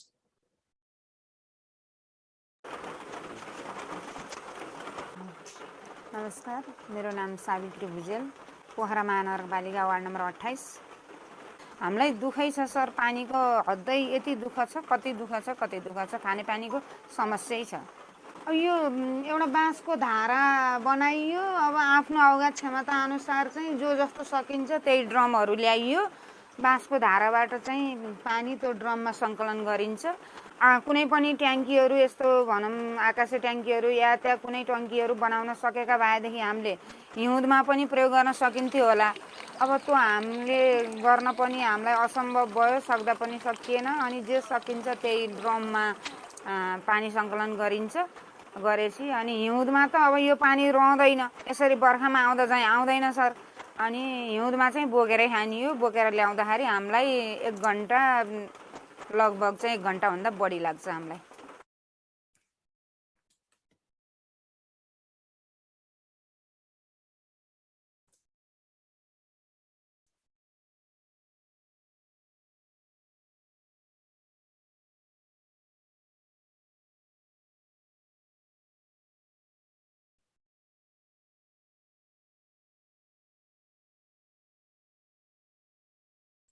Professor, you can meet it as the next speaker. Hello. Hello. Yes, we can hear you. That's all. She has completed. Yes. Okay. Yeah, thank you very much. Now we will go to third presentation. The third presentation. Yeah. Third presentation will be Samip Narayan Shrestha. Is it? Oh, 1 minute. I'm sorry. Third presentation will be Professor Tanvir.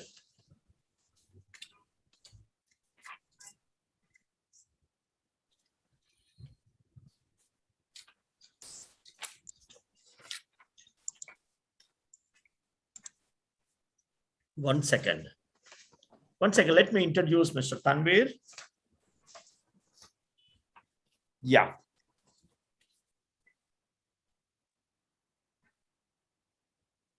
Professor Tanvir Ahmed is working as a professor in Department of Civil Engineering, DUITAT, from Bangladesh. And that is Summit University. It is clearly mentioned here. And Bangladesh University of Engineering and Technology. And he specializes in environmental engineering with focus on waste management and recycling, health risk assessment. And professor he has received a good number of awards nationally and internationally. He did his PhD from MIT, and he worked a good number of capacities in various fields. He is a consultant to World Bank as in specialist. He's having a lot of experiences in the context of rainwater harvesting, not only in Bangladesh, but also in other parts of the world. Now I request Professor Tanvir Ahmed to present his paper. Sir, you have 10 minutes time. And after that, last we will take questions and then you will be answering. Thank you very much. And now I request Professor Tanvir Ahmed to present his paper. Thank you very much, Professor Polanki. I hope all of you can hear me. So today I'm going to talk about the effectiveness of rainwater harvesting systems in the context of the southwestern coastal regions of Bangladesh. So just to, Professor Polanki already introduced me, so I'll go straight on to the presentation. So it has been emphasized repeatedly that the coastal areas of Bangladesh are very vulnerable to climate change, and also the shallow aquifer is arsenic affected, and rainwater harvesting systems are considered one of the alternate drinking water supply options here. And the most acute crisis basically occurs in the southwestern coastal regions, where the salinity problem is more acute. And one thing works for them is like the rainfall in those areas are much higher than the country's average, which makes these areas, which makes the rainwater harvesting system a popular option for these places. And so we see that there are many rainwater harvesting systems installed, mostly installed by the support of the government, the Department of Public Health Engineering, but there are also units installed by other donor agencies, NGOs, and also through self-financing. So one problem is that a study basically found out that almost 24% of these systems, although it's a crucial water supply system for them, it remains non-functional, and probably due to lack of proper maintenance. Some of the reasons can be tracked to there might be less defined protocols. There could be lack of awareness in maintaining these units. Could be irregular cleaning, gutters around, and many other problems. So it is high time, I think, to look into these problems and see where the correlations lie in terms of the effectiveness of the rainwater harvesting systems already installed, and how well they can function as a long-term drinking water solution that also needs to be assessed. So we actually have undertaken a study, and today I'm going to just present some of the brief findings. Although the study is not, the full analysis is not complete, but I'm just going to show some of the findings from the study. We did our study in 2 districts. One is in the Khulna district, and the other one is the Satkhira district. We surveyed basically 300 households from during this very tough period, all this COVID pandemic going on, and we did sample 200 villages over 60 unions, and the information that we collected, of course, demographics and socioeconomic profile, water collection, consumption behavior, how the operation and maintenance is going on, and how the users perceive their water quality, as well as their knowledge regarding water treatment and operation and maintenance. On the spot assessments were made. Also a free listing of variables were done to see the user's perception and what they really think about when they think about different aspects of the rainwater harvesting systems. I'm going to some of the findings. We see that rainwater mostly is used for drinking and cooking, although the use can be a combination of them as well.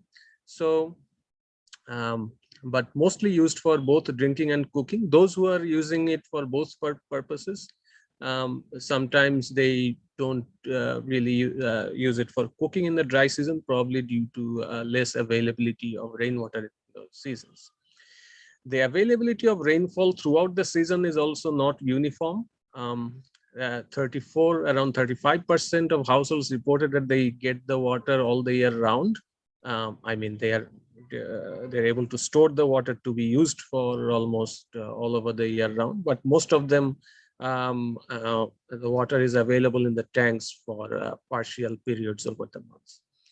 So what they have to do is they have to drink water from a combination of sources. So they use rainwater harvesting systems, but only 35% like use this only dependent on this, but they also have to use ponds and filters, tube wells, and a significant part, as you see, they have to buy water. So all these different modalities they employ. Whatever it is, sometimes we find that they the saline water, they mix it with the rainwater and they drink it. Sometimes just to make it suitable for drinking, and all other different practices are also going on.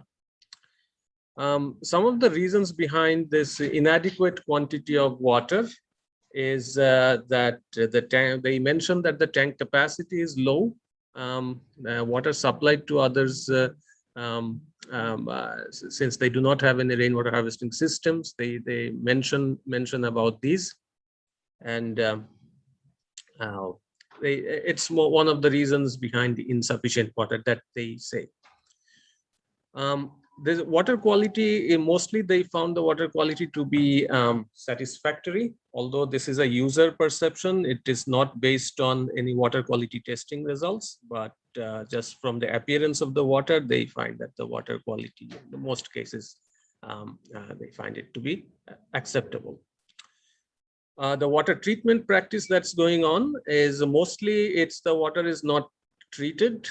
They directly drink it, but other treatment options they also apply, like filtration, boiling, treatment with disinfectant tablet, treatment with alum, and but 95% of them mentioned that their health has improved after drinking rainwater. That means they have installed rainwater systems and they moved away from other sources that they had, and they found that there was an improvement in their health, from the health. These are some of the means that they use for treating rainwater: filter kits, disinfectant tablets, home filtration systems, and so on. Regarding operation and maintenance, 70% users mentioned that they clean their rainwater tanks at least once a year, but some of them clean them 2 or 3 times a year, which can also affect the water quality of the water that they get. But the other rainwater harvesting components, like the first flush devices, downpipe, mesh gutter, these are less frequently cleaned, and that can also have an impact on the water quality. These are some of the cleaning ingredients and the money they spent on cleaning. We also looked at whether there are overhanging vegetation on the over their roofs, and we found that at least 1/5 of the cases there were overhanging vegetations. But what if we ask that what they do for that, mostly they say that they do not take any action, but some of them, only a fraction of them, mentioned that they cut the trees. As we know that these vegetation, etc., they can impact the cleanliness and the water that's available in the rainy season. Do they know about the water quality that needs to, the water quality parameters, or what they need to test water for ensuring their safety? Most of them, although they know that the water should be tested regularly, but they do not know what test to be done, or where, when to be done, or how. So this information is not provided to them, and I think there's a significant gap here. So we know that water quality surveillance is very important. Sometimes we see that some appliances which were missing or got stolen or something like that, they use makeshift arrangements, which use if there's a gap between a gutter and end cup, there might be plastic pot used just to connect the gutter with the rainwater storage tank, use clothes and other things. These are practiced by them, makeshift arrangements. This can also affect water quality, because we saw that tanks are not placed in a suitable locations. We find the water is being transported to the conveyed to the tank with the dirty collectors and dirty plastic pipes, and tank is covered with cloths and for filtering, etc. So these are makeshift arrangements. One important thing is that have they received any kind of guidance or training regarding how to operate or how to monitor these rainwater harvesting systems? Most of them say that they have not. Continuous monitoring is not done by any government agencies. And most of them didn't receive any usage instructions, which I think is very important, just to learn how to manage this system. So there's a significant gap in capacity building here. I mean, maybe the government or an NGO has installed a rainwater harvesting system, but the proper sensitization of operation and maintenance has not been done, which is indicated here. They think that rainwater serves, it's a huge benefit for them because they get water at the source. It reduces their water carrying pain. We calculated the salience index based on that. I'm not going to the technicalities of that, but these are most of the benefits that they get, that they mention. Motivation for shifting to other sources. Because they got the rainwater harvesting systems after switching from another source, and they perceive this to be a superior source because it has many benefits that they mentioned. They also mentioned that they did it because the pond water is getting more saline, and they think that the waterborne diseases are reduced because of this. So the rainwater harvesting systems are plagued with problems. So what do they think about how to overcome these problems? Some people mentioned that they need larger tanks because they think that water storage is an issue. They think that to ensure quality, testing facilities should be arranged, and they should get proper guidance on how to fit the pipes and sensitization. The usage is also very important. And to conserve that usage, because sometimes you find that when rainwater is abundant, instead of storing it, they use it for other purposes other than drinking and cooking, where most of the water is consumed, and you don't get enough water when you really need it.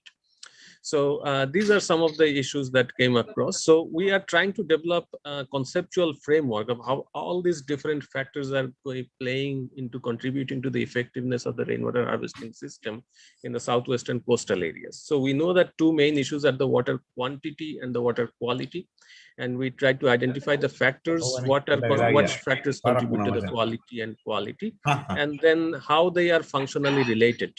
So we are trying to correlate their behavior and as well as the information that we got, and which factor is affecting what. And because we know that this is it's a complex issue.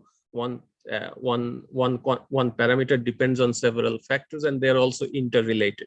So we're trying to see if from the information that we have, can we disentangle or come up to some concrete conclusions like these factors are mostly contributing to this parameter and eventually working towards the effectiveness of the rainwater harvesting system. So this is work ongoing, and we are trying to see if there are some other relationships between the data that we collected. So finally, I just want to say that as for recommendations, this southwestern coastal regions, rainwater, it was mentioned in one of the keynote presentations that due to water quality issues with the bacterial contamination, rainwater harvesting system is still a very good option, and for the southwestern coastal regions of Bangladesh, because other options could be the RO systems are mostly costly. And although people use a variety of options like PSF and tube wells, but still rainwater harvesting system seems to be integrated into their lives. But so we have to nurture this system and make it work for them in order to provide a long-term suitable drinking water, make it a long-term suitable drinking water options. And most of the things that we found that the gaps are there regarding the knowledge about the practice. There are gaps in testing facilities. There are gaps in operation and maintenance support. and there is a lot of work can be done in service provisions. So and they also need to be sensitized about the proper usage of water and proper cleaning and etc. So if these things, this study basically highlights that if these things, these all related to operation maintenance, service provisions, oversight, if this can be fixed, the rainwater harvesting system in the south, we can make rainwater harvesting systems in the southwest coastal region work for them, and that can go a long way in ensuring SDG 6.1, especially in those very, very challenged areas. Thank you very much, and I acknowledge the support from the Department of Public Health Engineering, the local government officials, and the graduate student funding from CSR BUET. This is all from me. Thank you very much for giving me the opportunity to speak in this conference. Thank you.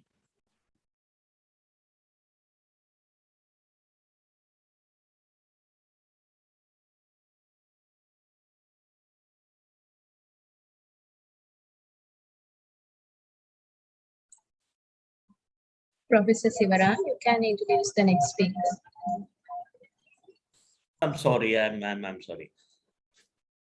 Thank you very much, Professor Tanveer Ahmed, for your wonderful presentation, and Kubalachi. And I appreciate you. It's a wonderful presentation once again. And I request now, we will go to a fourth paper, that's Samip Narayan Shrestha. Samip Narayan Shrestha is a graduate from Kathmandu University. He worked in Building Design Authority in Nepal. He is also a GIS analyst. He is member of the team of World Evaluation Case Competitions. He is a recipient of the Shyam Krishna Paul Memorial Research Grant from National College. His areas of interest are natural resources, climate change mitigation measures. Now I request Mr. Samip Narayan Shrestha to present his paper. Over to you, Namaste. Mr. Shrestha. My name is Namaste. Samip Narayan Shrestha, and I'm a graduate of Bachelor's in Development Studies from Kathmandu University, Nepal. On this day of the International Conference on Looming Water Crisis and Climate Change in South Asia, Rainwater Harvesting as an Adaptation Strategy, I am presenting my research on feasibility of rainwater harvesting systems at household levels in Ward 14, Kathmandu Metropolitan City. So Nepal has had a traditional history of using rainwater harvesting. In fact, it's started since the 5th century CE. The Kirat regimes first constructed rain-fed ponds and springs, which are also called Rajpulos. This was later connected to waterspouts or Dhungedaras by the Litsavi kings. Guchis were formed to maintain the overall water supply system and clean them once a year on the Siti Nakha festival, which has been celebrated to this very day. In Kathmandu Valley, where there has been a historical precedent of rainwater harvesting, the piped water supply system was introduced only a century ago. However, this has led to a neglect of the ancient rainwater harvesting systems. Furthermore, there has been a recent uncontrolled exploitation of groundwater, where people are extracting water from both shallow and deep aquifers. There is currently an acute water shortage in Kathmandu. Yet, we do not see modern rainwater harvesting systems gaining traction among the livelihood of the denizens of Kathmandu. This research aims to know why this is the case. Some of the questions that this research aims to answer are: what the urban scenario of rainwater harvesting system is in Nepal, and is it truly feasible?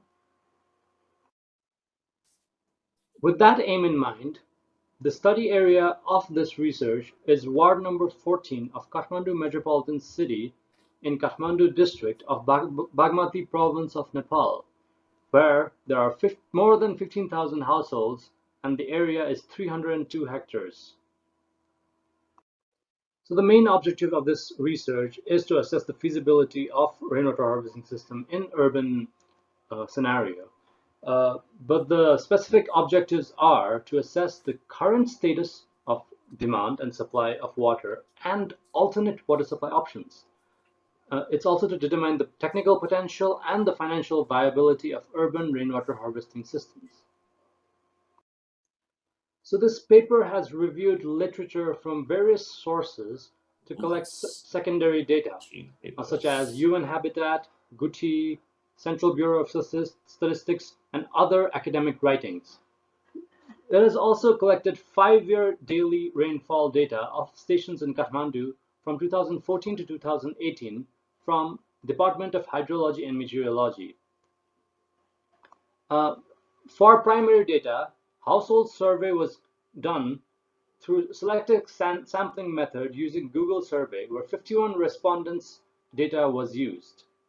3 key informant interviews were also conducted to obtain financial information and other key insights from suppliers and contractors of rainwater harvesting systems and other water sources. Moving on to the findings, we first look at the water supply of Kathmandu Valley. Kathmandu Valley has been using a piped water supply system run by KUKL. However, scarcity of water has been an ever-present issue for the residents of Kathmandu. To assess the current status of supply of water, the water sources used by households were studied. While 90.2% did use piped water supply from KUKL, it was found that the same number also used more than one source of water. The need to use more than one source of water for a majority indicated that the demand was not being met by the piped water supply from KUKL. On top of this, the water being supplied was not trusted for its quality. Since we know that the piped water supply is not enough, we also now need to know how much water is required. So domestic water demand is the demand of the household, and it is measured in the units liters per capita per day. So the demand of house owners and tenant families are different. This is because tenants are only provided water to fulfill their basic needs. So this amount of water is 65 LPCD, and for house owners we have used the figure 104 LPCD. Using these figures, we have calculated the water demand for each household for every season. So we have used this formula for that, and we have found that 71,000 liters of water is required for one household in a season, with figures as low as 18,000 to figures as high as 186,000 liters. The high figures is because not only is the family size of 4.88 taken, but the number of people living under one roof is doubled because of the tenant population.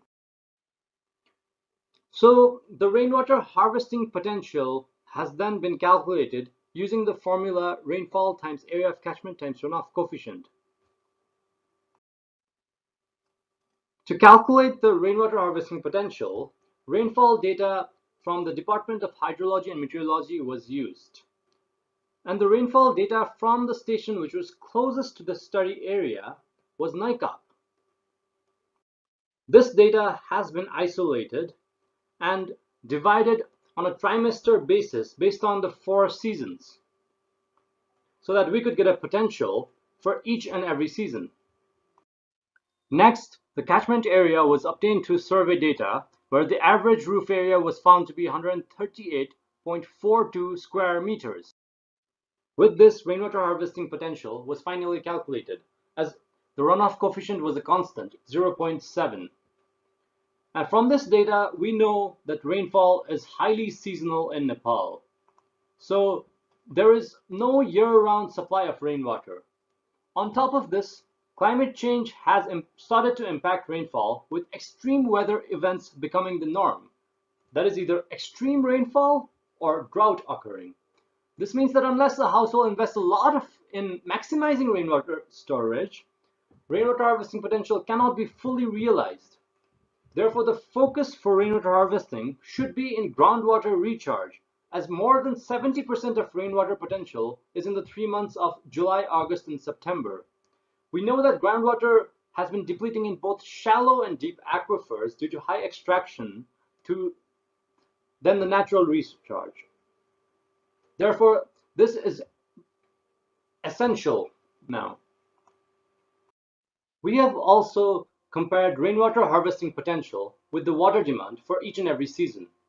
And from this, we can see that in the months of July, August, and September, it is statistically possible to get more rainwater harvesting potential than water demand on an average. Next, we look at the financial viability of rainwater harvesting systems. And from our data, we know that non-potable rainwater harvesting systems cost 40 to 50,000 Nepalese rupees on an average, whereas a completely potable rainwater harvesting systems cost around 70 to 80,000 Nepalese rupees.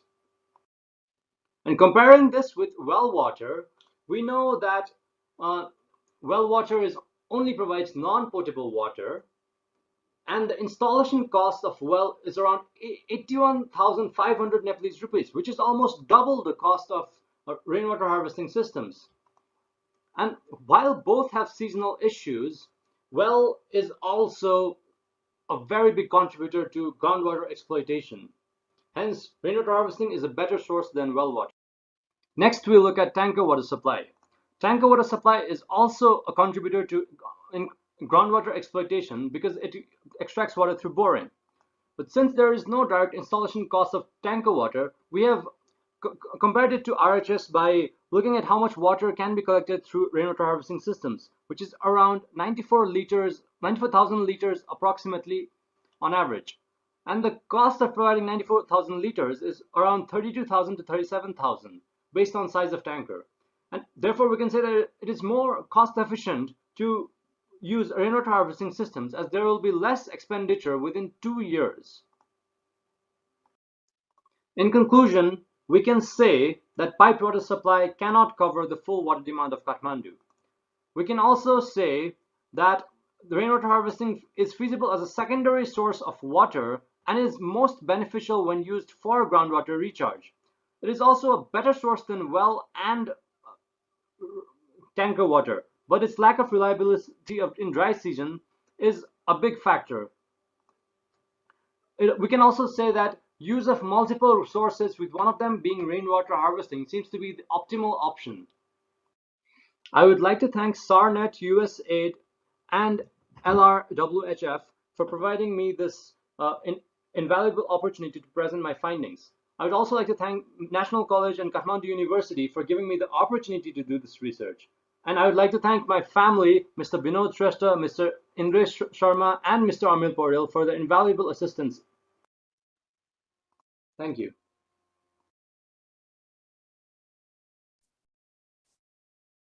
Thank you very much for your wonderful presentation.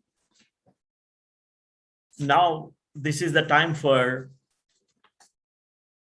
questions. And we'll take the questions. After that, a very brief summary will be given by me.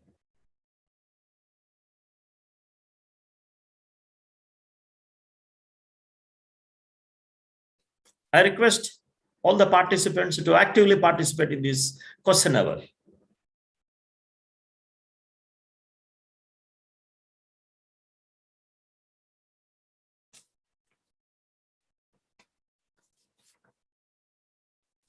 We have completed 3 presentations, as we know well. Yes, ma'am. Are you going to ask me, ma'am?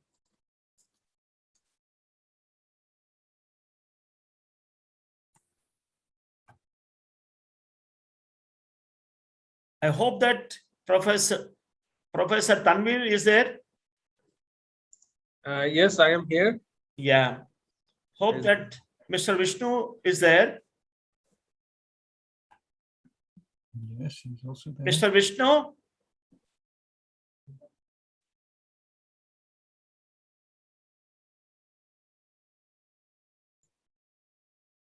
Mr. Vishnu has left the. Oh. And then Shrestha is there? Soni? Madam Soni?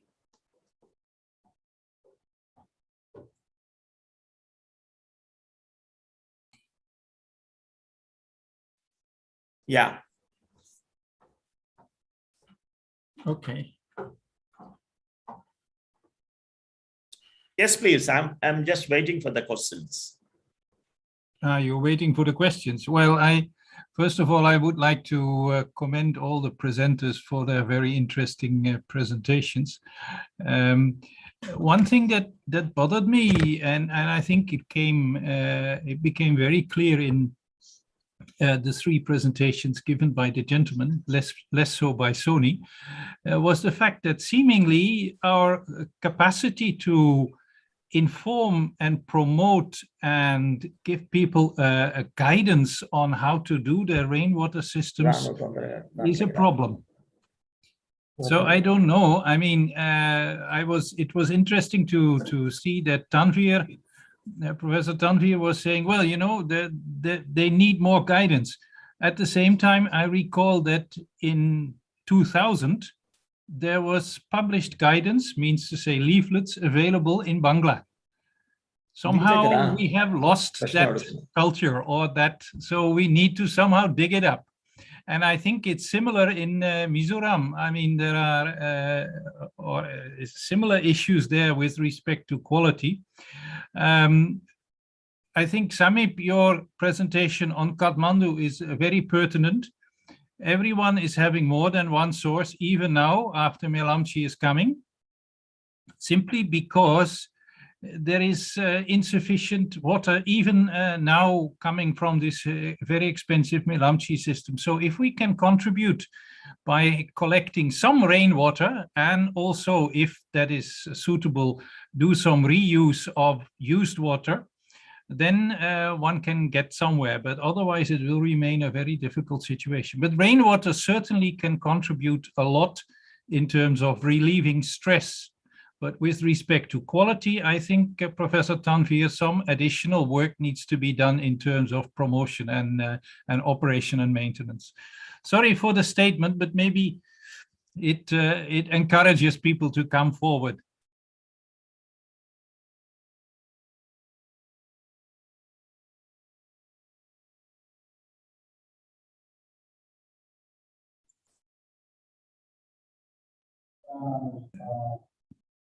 Thank you very much, Ms. Han. Thank you very much, Ms. Han.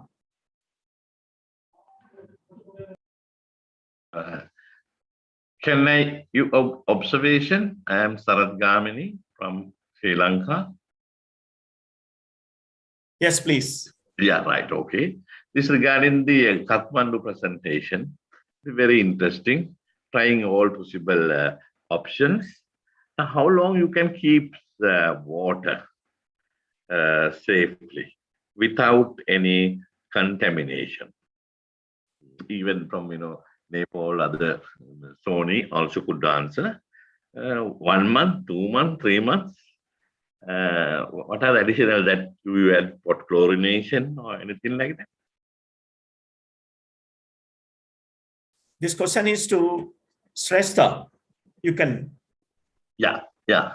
Hello. Thank you for the question.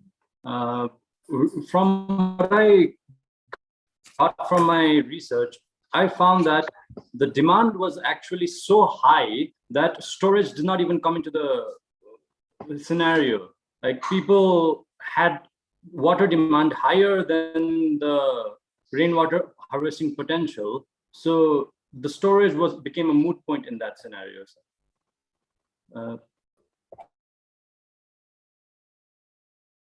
My point is, if you can manage, and because drought period is continuing, how many days you can keep it?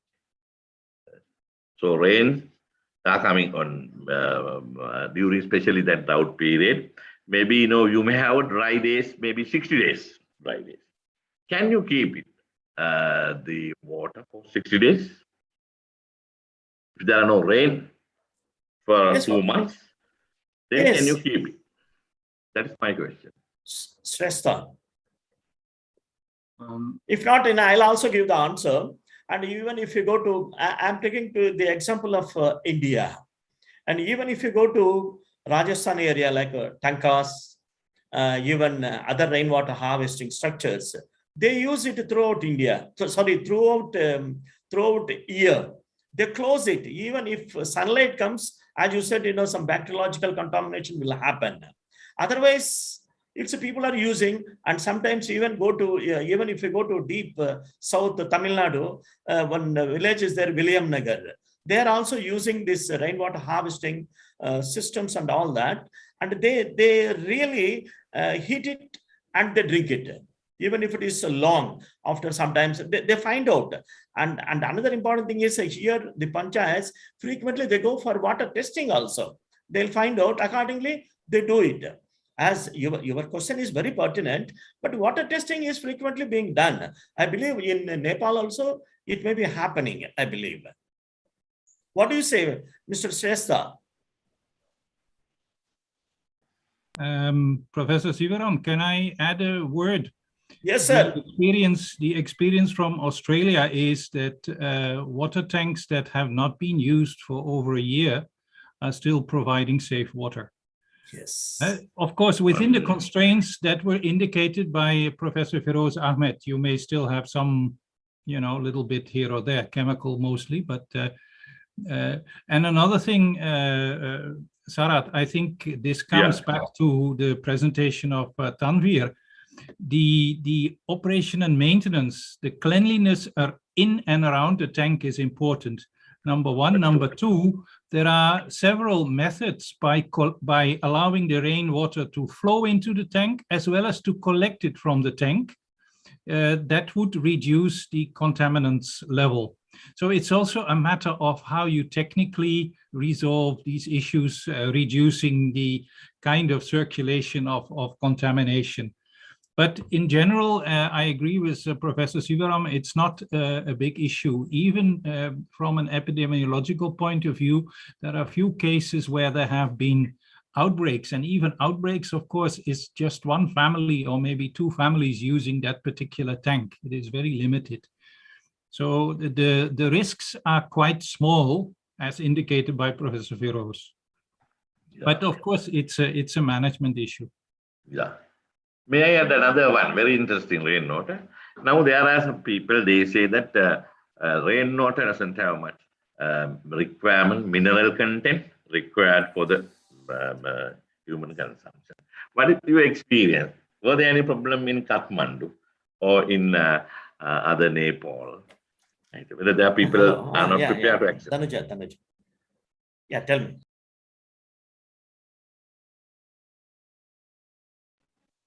Sorry, I would just like to add a few description about my video.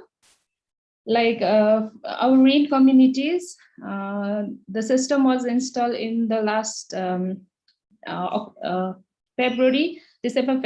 So the rain community, they are utilizing the rainwater since this monsoon, July 2021. They have been using the rainwater.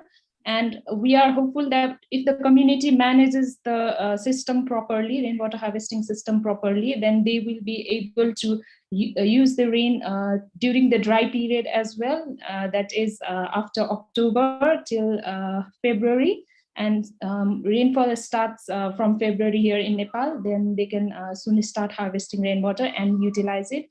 And concerning the contamination, we are also providing like operation and maintenance training to these rain communities, which would be helpful in avoiding any contamination. And furthermore, we are planning for water quality test from these rainwater harvesting tanks. We have like constructed 30 rainwater harvesting systems in these communities. 10 in Tulakot, like you have seen in the videos, 10 in Tulakot, which is ward number. Please brief. Please brief. Yeah. And, and we are running out of time. I got the message. Okay. That was my point. Like We will be providing training for operation and maintenance, and also, as well, we will be conducting water quality tests to ensure that water is safe for using. Yeah, thank you so much. And in the chat box, I have seen two questions. One is by Resham and another is Radhika. These two questions are already answered by Mr. Han. Okay, and for your kind information, as we must, yes, think it, and definitely rainwater is the only solution to tackle to some extent the climate change in the context of drinking water. Even if you want to tackle quality problems like arsenic in Bangladesh, yes, definitely rainwater is the only solution if you ask me.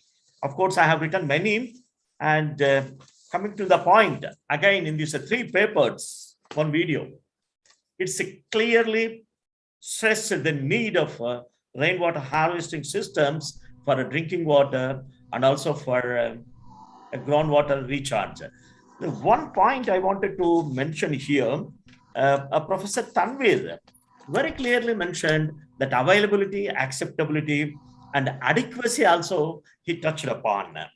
And then another point I wanted to mention, Mr. Shrestha. Shrestha is very clearly mentioned that the construction of well and the construction of rainwater harvesting structure. This here, rainwater harvesting is more financially benefit than constructing well. So that's really wonderful. Coming to the Mr. Thay's presentation, community, ultimately, community is soul. Community should involve. That's why, when they contribute 10% and they feel they own it. So that's another point he stressed upon, Mr. Tej. Another point he mentioned that ABC. ABC must be attitude, behavior change. Even many people think that rainwater harvesting is till today, even in our country, they're thinking differently. Only they think that only for recharging. But ultimately, even we can use it. This is the example, like our Mizoram is the best example for throughout South Asian countries. And thank you very much. And last but not least, Mr. Sony, that's a wonderful video and it speaks everything. And thank you very much for 4 presenters. I really appreciate. And we have upgraded knowledge and skills in the context of rainwater harvesting for drinking water as well as recharge. And I must say great thanks to Tanuja, Dr. Tanuja, Mr. Dr. Aryabandhu, each and everybody, SARNET, for giving me this opportunity. Thank you very much to all of you. Over to Dr. Tanuja.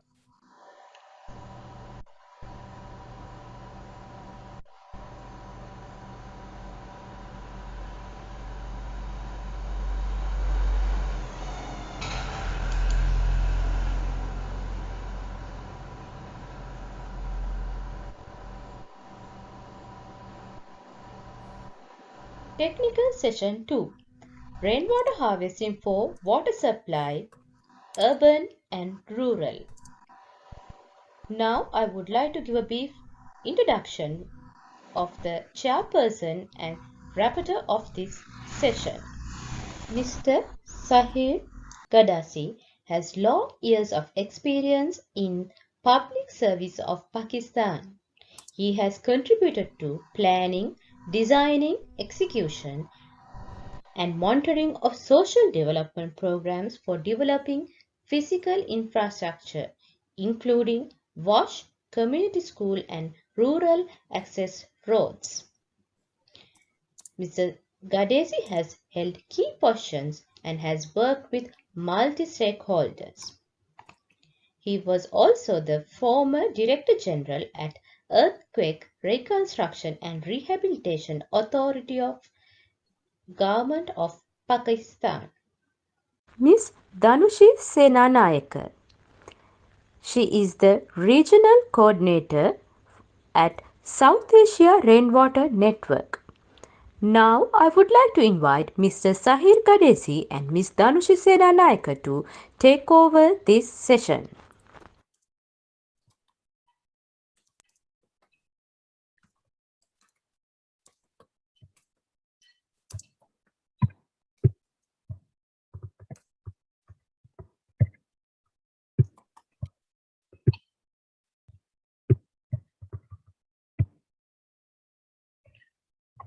Good afternoon, everyone.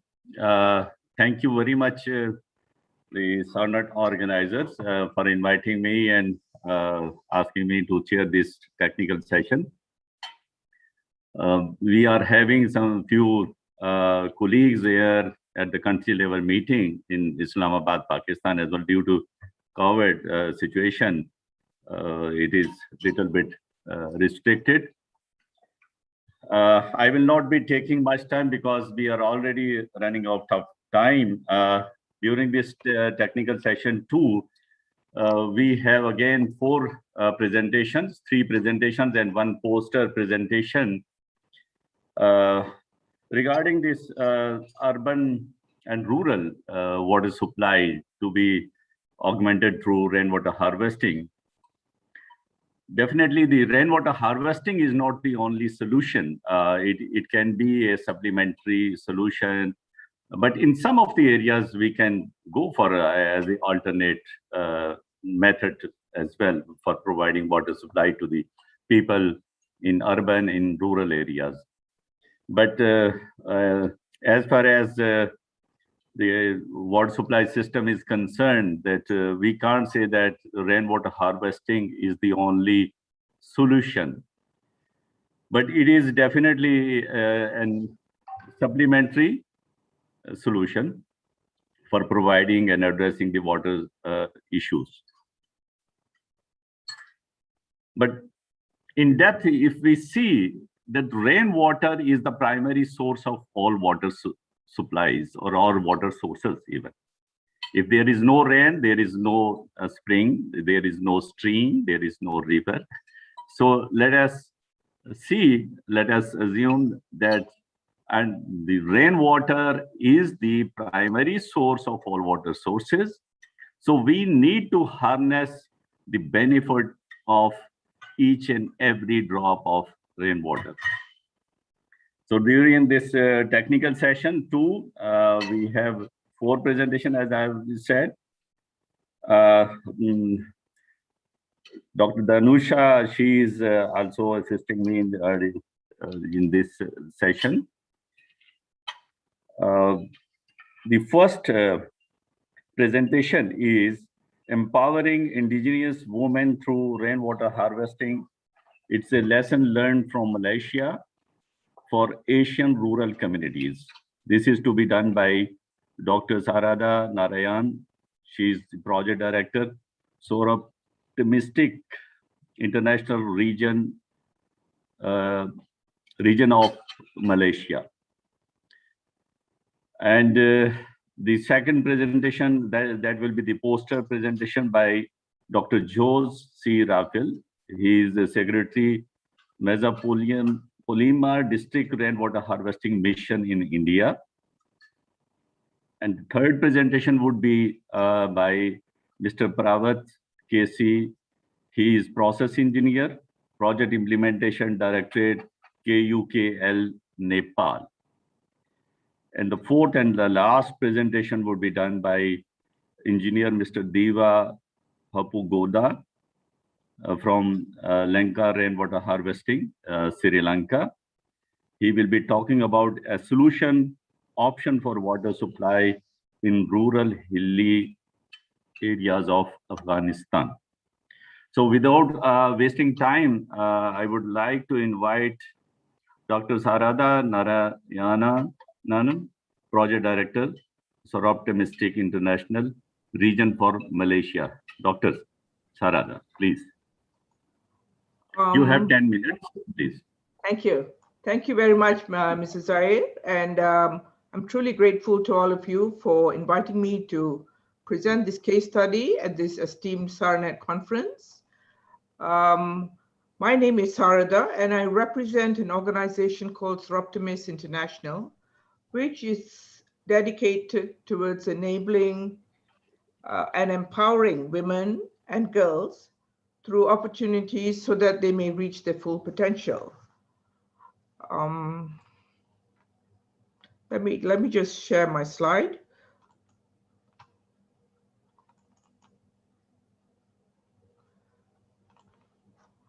The topic for today's discussion is empowering Indigenous women through rainwater harvesting, lessons learned from Malaysia for Asian rural communities. This case study was also presented at a conference last year entitled Women, Water and Climate, Tackling the Challenges. Malaysia is very similar in climate to Sri Lanka, and we are very close to the equator. So as you can see, we have abundant rainfall throughout the year, and it's especially high in the state of Sarawak, which is in East Malaysia. Sadly, logging, deforestation, and climate change have polluted various sources of drinking water and threatened the rich biodiversity of the land. In 2018, Seroptimis International Malaysia launched the project Clean Water for Rural Communities with support from the International President's Appeal. As you can see in these two pictures, logging and deforestation have really devastated the landscape in this area. And this leads in turn to flash floods, massive flooding, landslides, mudslides, and destruction of crops due to heavy rainfall. We chose to implement this project in the village of Long Tanyit, which is home to 300 Penans. The Penans are an indigenous tribe who live mainly in Sarawak and partly also in Indonesia and Brunei. This village, most of the men have migrated out to the cities to look for jobs because, as we saw earlier, logging has destroyed the forest on which they depend on for their livelihood. It is also very remotely located. It is deep within the jungles of Sarawak and very close to the border with Indonesia. There is a huge dam there called the Murum Dam, but sadly, the village of Long Tanyit does not benefit from it. So they have no clean water, no sanitation, no electricity, and no clinics. Most of the villagers live in what is called a longhouse. If you look at this, this is a longhouse. And this longhouse is made of wood, but it has a very long sloped roof, which is very suitable for rainwater harvesting. Our organization decided to implement rainwater harvesting and to help improve their current dam as a backup source of water supply during the periods of drought. So our main objectives were to bring clean water to the community, improve the health and well-being of villagers, assist them to generate income by sustainable farming, and to preserve the biodiversity of the land. Amongst the strategies that we employed to do this project, including we provided training to the women, we gave the village and the community ownership of the project. So they had to take charge of the project themselves, and collaboration with other organizations, all of which led straight to empowerment of women. In this slide, can you see my slides?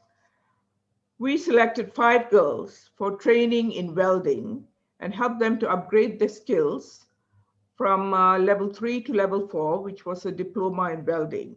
And these girls were very bold. They actually decided to break gender stereotypes to be trained as welding inspectors. And these 5 Penan girls then returned to the village and helped to weld the stands for the water tanks, as well as connect the pipes for rainwater harvesting. The next slide will show that the villagers were actually involved throughout the project in the true spirit of what we call Gotong Royong. Gotong royong is a Malay word for helping one another.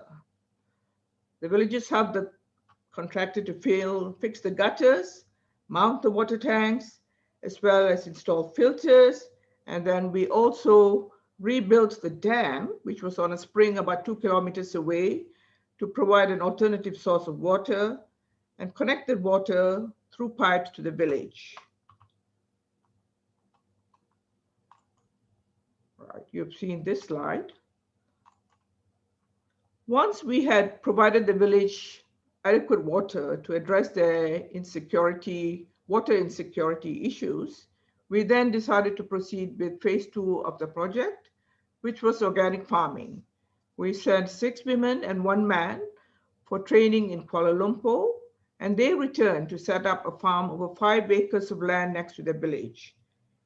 These 6 women then took the initiative and trained another 20 women in organic farming methods. The outcome and the impact on the community was really impressive. All the 120 women and girls now work in the farm and have benefited by generating an income. 6 of the women formed a committee, and they now take turns to do farming while the rest do the other chores, like looking after the family or taking care of young children. They now produce enough vegetables for the village and have also started selling extra to the neighbors. And most importantly, women and girls have been empowered to participate in the decision-making process in their community. These outcomes have clearly impacted several SDGs, including 1, 2, 3, 4, 5, and 6. And I have not added 17, which was partnership with like-minded people and corporates to achieve common goals. Thank you very much. I would now like to share a video with you so that you may see the project in a bit more detail.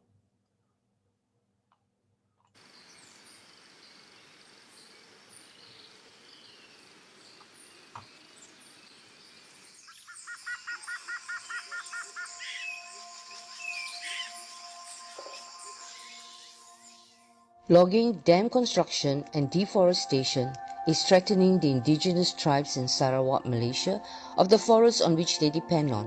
One such village is Kampung Long Tanyet, a Penan village remotely located in the district of Belaga. It takes 8 hours on logging tracks via a 4-wheel vehicle from Bintulu. In addition, the village does not benefit from the Murum Dam, as the village does not have electricity nor clean potable water. There is no electricity, clean water, sanitation, nor a clinic in Long Tanyet. The nearest primary school and clinic is located in Sungai Asap, which is 4 hours away. The population amounts to 300 villagers, most of whom are women and young children, as many of the young men have left the village to look for greener pastures and jobs in the cities. The children are undernourished and often suffer from sore eyes, skin diseases, and diarrhea, a leading cause of death of children under 5 in Malaysia. The second village is Kampung Gana, which comprises over 3,000 residents relocated from 10 villages in the jungle interior. The villagers have to buy water when drought happens. It was decided to implement rainwater harvesting and improving their current dam gravity-fed system. Gutters were constructed and storage tanks were installed in Long Tanyet for use in the dry season. In the true spirit of Gotong royong, or helping one another, the villagers helped the contractor to fix the gutters and mount the water tanks. These gutters were then connected to blue water tanks, also used as storage tanks during the drought season. From the blue tanks, pipes were connected to filters before being channeled to each home for consumption. As part of their practical training, the 5 Penan girls welded the stands for the water tanks and helped to connect the pipes. In Sabah, the project was officially launched by the Deputy Chief Minister in January 2019 in Kota Kinabalu. In Kampung Gana, meetings were held with the women villagers of Persatuan Wanita Kampung Gana to initiate planning for the organic farming. These 35 village women were then trained in organic farming methods. Their training took place every 2 weeks for a period of 3 months, and they were taught the basics of organic farming, including composting, making organic or biological fertilizers, and pesticides and crop rotation. Since May 2019, each woman was given 6 raised beds to plant vegetables, and harvest proceeds accrue to her. The total acreage is extended to over 5 acres. The women have also started their own pilot mushroom farm. They produce enough vegetables now for their own families and extra for sale. In Long Tanyut, 6 women and the project coordinator completed a 10-day course of training in organic farming at the Frangipani Organic Farm in Gombak, Kuala Lumpur. These 6 women have in turn taken the initiative to train another 20 women who are all eager to learn and participate in farming activities. It is expected that over time, all 120 women and girls in Long Tanyut will benefit and work in a farm or will be involved in food processing, marketing and distribution. The vegetables are growing well. The women have now produced enough vegetables for the village and started selling the extra to neighboring villages and the workers in the nearby logging camp. The women formed a committee and take turns to do the farming, while others stay behind to look after the small children collectively and cook for remaining family members.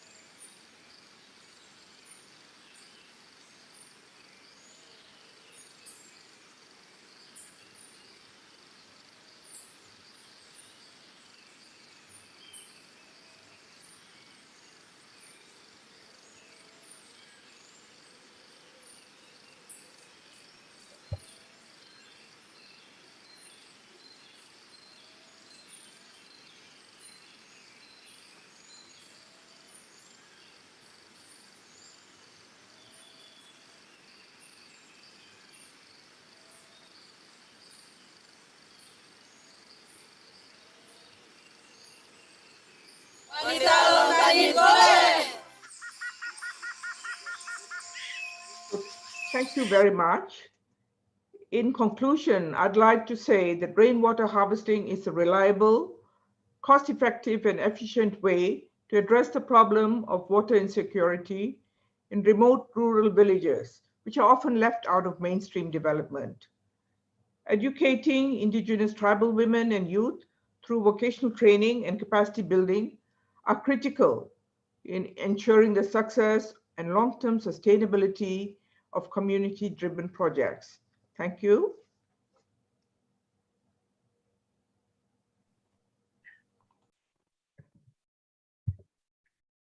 Thank you very much, Dr. Sada. It was really excellent presentation supported by your actual work on ground. And you have not only addressed the water issue, but you have linked this rainwater harvesting potential with the economic development of particularly focusing on women, engaging communities, involving awareness raising, and ultimately linking this rainwater harvesting potential and provision of water towards their economic development. And this is excellent work, actually. For audience, I skipped initially the intro of Dr. Sada. Currently, she is the national representative of Optimistic. This is, I think, an organization. She is the national representative in Malaysia. Basically, she is a doctor, a medical doctor. She has done her doctorate from University of Malaysia in '79. Later obtained her postgraduate qualification in internal medicine in 1983 from Royal College of Physicians from UK. She has worked in both public and private hospitals for more than 25 years as a consultant physician and cardiologist. She is also the author of a novel called The Freedom of Choice, and co-authored a collection of short stories called Snapshots and a cookbook.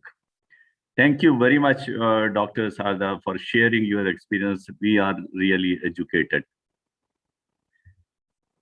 Now, the next presentation is basically it is a poster presentation by Dr. Jose. Dr. Jose, he is a water management consultant who works with Polima District Rainwater Harvesting Mission in Kerala State of India as a secretary of the organization. He is working since 2013. He also is a social scientist by academic experience with local government and planning. Mysore University, he's done PhD from Mysore University and MS from London School of Economics in 2000. However, his professional experience is with the water management since 1994, particularly with rainwater harvesting and groundwater recharging in Kerala State of India.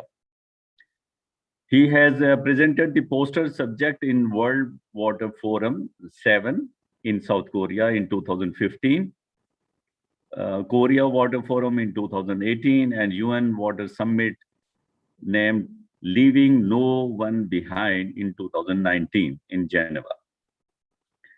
Now I request Dr. Jose to present his poster presentation, please. I'm Jose Raphael from Kerala State of India. The poster is from Thrissur district of Kerala State. This program of rainwater harvesting taking place, as you see in the picture on the left corner, you see the map of Kerala in India. We use water wells. Those are manually dug. About 70% of the households have homestead dug wells in Kerala. There are 3 types of wells as you see in the poster. The first one is coastal low depth wells, and the second one from the unconfined aquifers of the low depth, that is means 15 meters depth. And the third one you see the small ponds. Apart from these, we have tube wells in all terrains. Our problem is water table depletion, and water level decreases in the wells during summer season. And in the coastal belt, these coastal wells face saline ingress. And the solution to combat is to harvest roof rainwater into the well. This applicable for tube wells also. Also, house premises stormwater is used to percolate down closer to the wells. The benefit of this method is it improves the water availability in the wells, in the summer particularly. I know water scarcity we face soon after this. Also, it improves the water quality, particularly in the coastal belts. The cost for this method varies, depends upon the techniques we make use. If we direct the roof rainwater into the well, it costs about $150. Say roughly in Indian rupees, it is about 10,000 rupees or so. We have implemented more than 30,000 units across Kerala states. And this can be replicated in anywhere in the world, but that is roof structure, wells, and the rains. Thank you.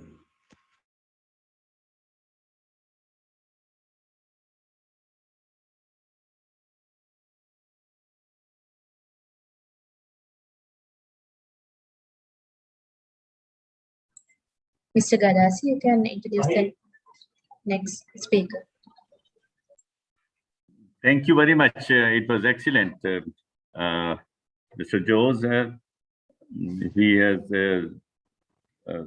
presented that how we can improve the water quality in the coastal areas when the saline water intrudes because of the depletion of the water table, and we can recharge these wells which are um, empty, and we can recharge it through rainwater harvesting. Thank you very much, Dr. Jose. Now I'm going to invite the third speaker, Mr. Pravat KC, Process Engineer, Project Implementation Director at KUKL, Nepal. Mr. KC Pravat, he is a young environmental engineer. He has completed his bachelor degree in civil engineering discipline from Kantipur Engineering College, Nepal in 2014, quite a young engineer, and MS Environmental Engineering from Lamar University. By the way, we have both same qualifications, but I have a little bit more experience than that. But definitely, you are quite young and energetic engineer. Pleasure to see you. Mr. Casey is currently serving as the wastewater treatment process engineer for Project Implementation Directorate KUKL, with responsibility to monitor Goshwari wastewater treatment plant operation. He has handful experience on design and analysis of drinking water supply network via EPANET. Beside these, he has provided EPANET software training to MS students of Pulcho campus and employees of Department of Water Supply and Sewerage, Nepal. Furthermore, he has worked with different organizations such as WHO Nepal as individual consultant, volunteer for the development of various guidelines. He has an interest on research work related to water supply, wastewater treatment, and rainwater harvesting system. Over to Pravat KC, please.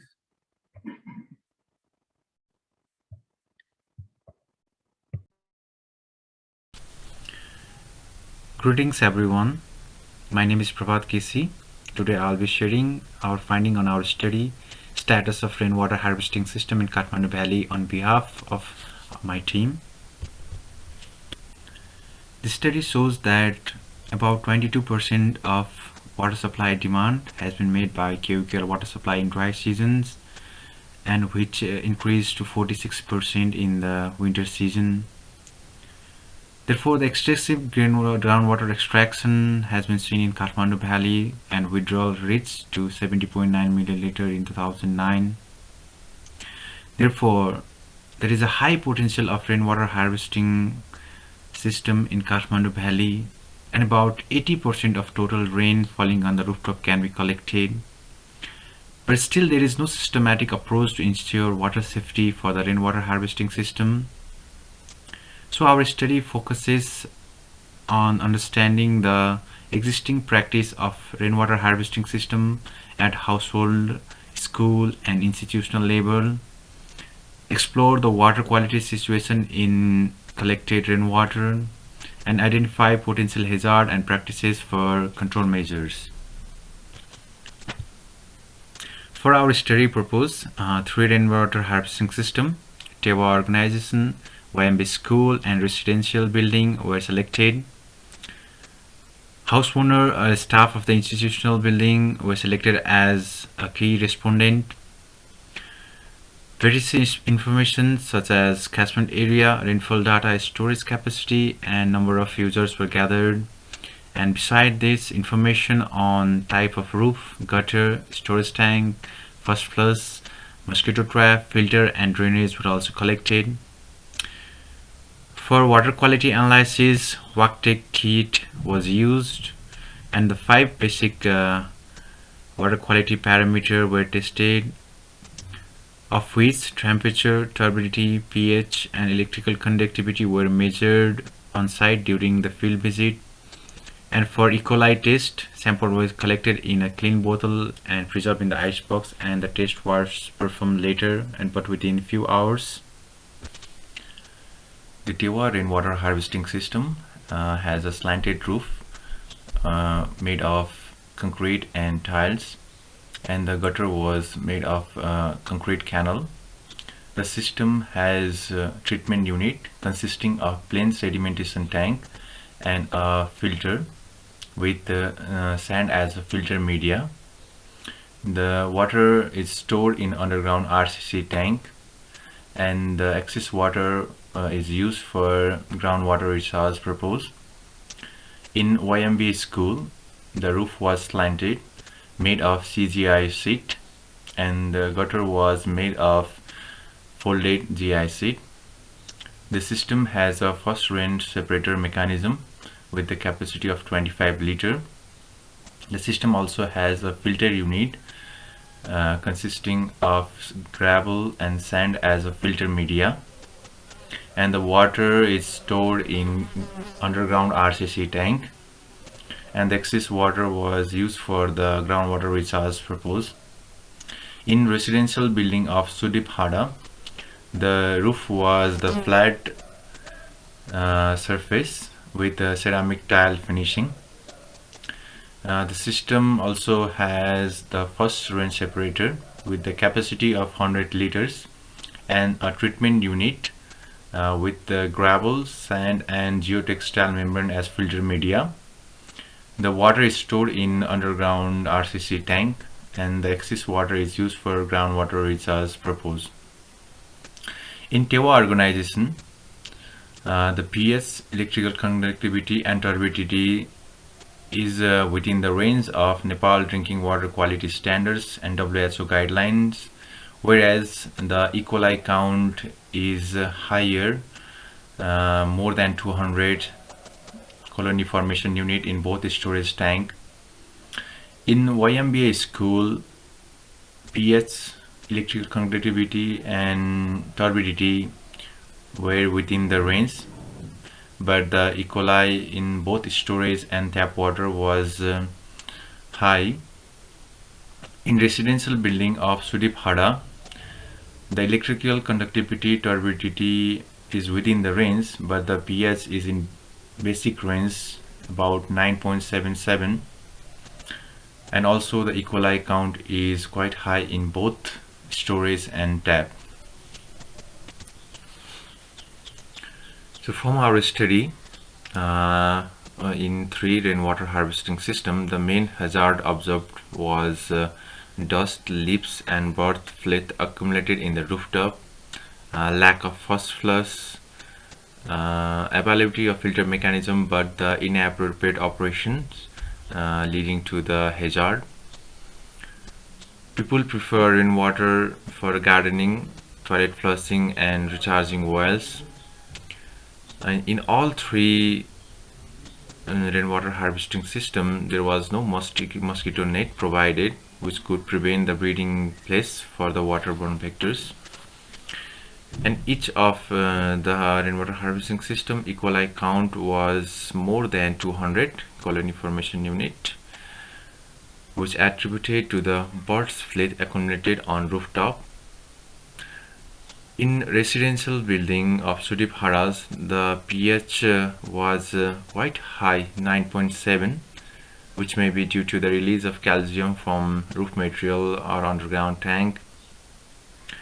Regarding the impact of climate change, the variation of the rainfall pattern affects the volume of water collection. From the data of 40 years rainfall data from 1976 to 2015, the rainfall seems to be increasing, but the standard deviation, considering the first decade of first 30 years and the first decade of second 30 years, the standard deviation has increased. Even the maximum and minimum value has increased slightly, and the difference between average and minimum value have also increased from 243.8 to 283.4, which is about 17.3% and 19%. So while designing a rainwater harvesting system, if we consider the 80% of the technical capacity, this would address the availability of flow in all time, It also considers the variation of the flow through the years. The rainwater harvesting system can cater the substantial proportion of water demand for the residential and institutional households and can be used as an alternate water source. The presence of E. coli in all study sites highlights there is the necessity of a proper filtration and disinfection mechanism. So risks of the water pollution at different component of rainwater harvesting system establishes there is the need for applying the water safety plan. The hazardous events identified in this study could be used to assess the rainwater harvesting system in Nepal. The study also facilitates the formulation of guidelines for climate resilient water safety plan for rainwater harvesting system. We would like to acknowledge our key respondents, Tewa Organization, YMB School, and Sudipara for helping us for this study. We would also like to thank the Department of Water Supply and Sewerage Management for assistance provided during the study period. Thank you.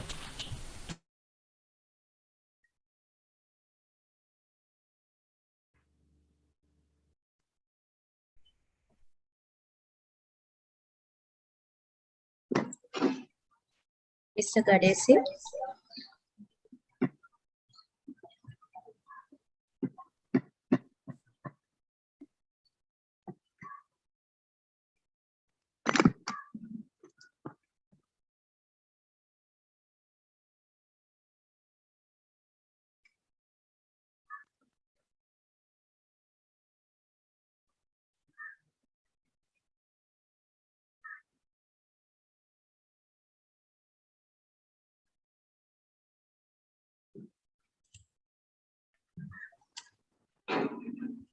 Mr. Gadesi. Good day to everybody. These slides will depict the problem of water supply in these hilly Afghanistan villages and the successful solutions that we were able to apply. Now I will explain the problem.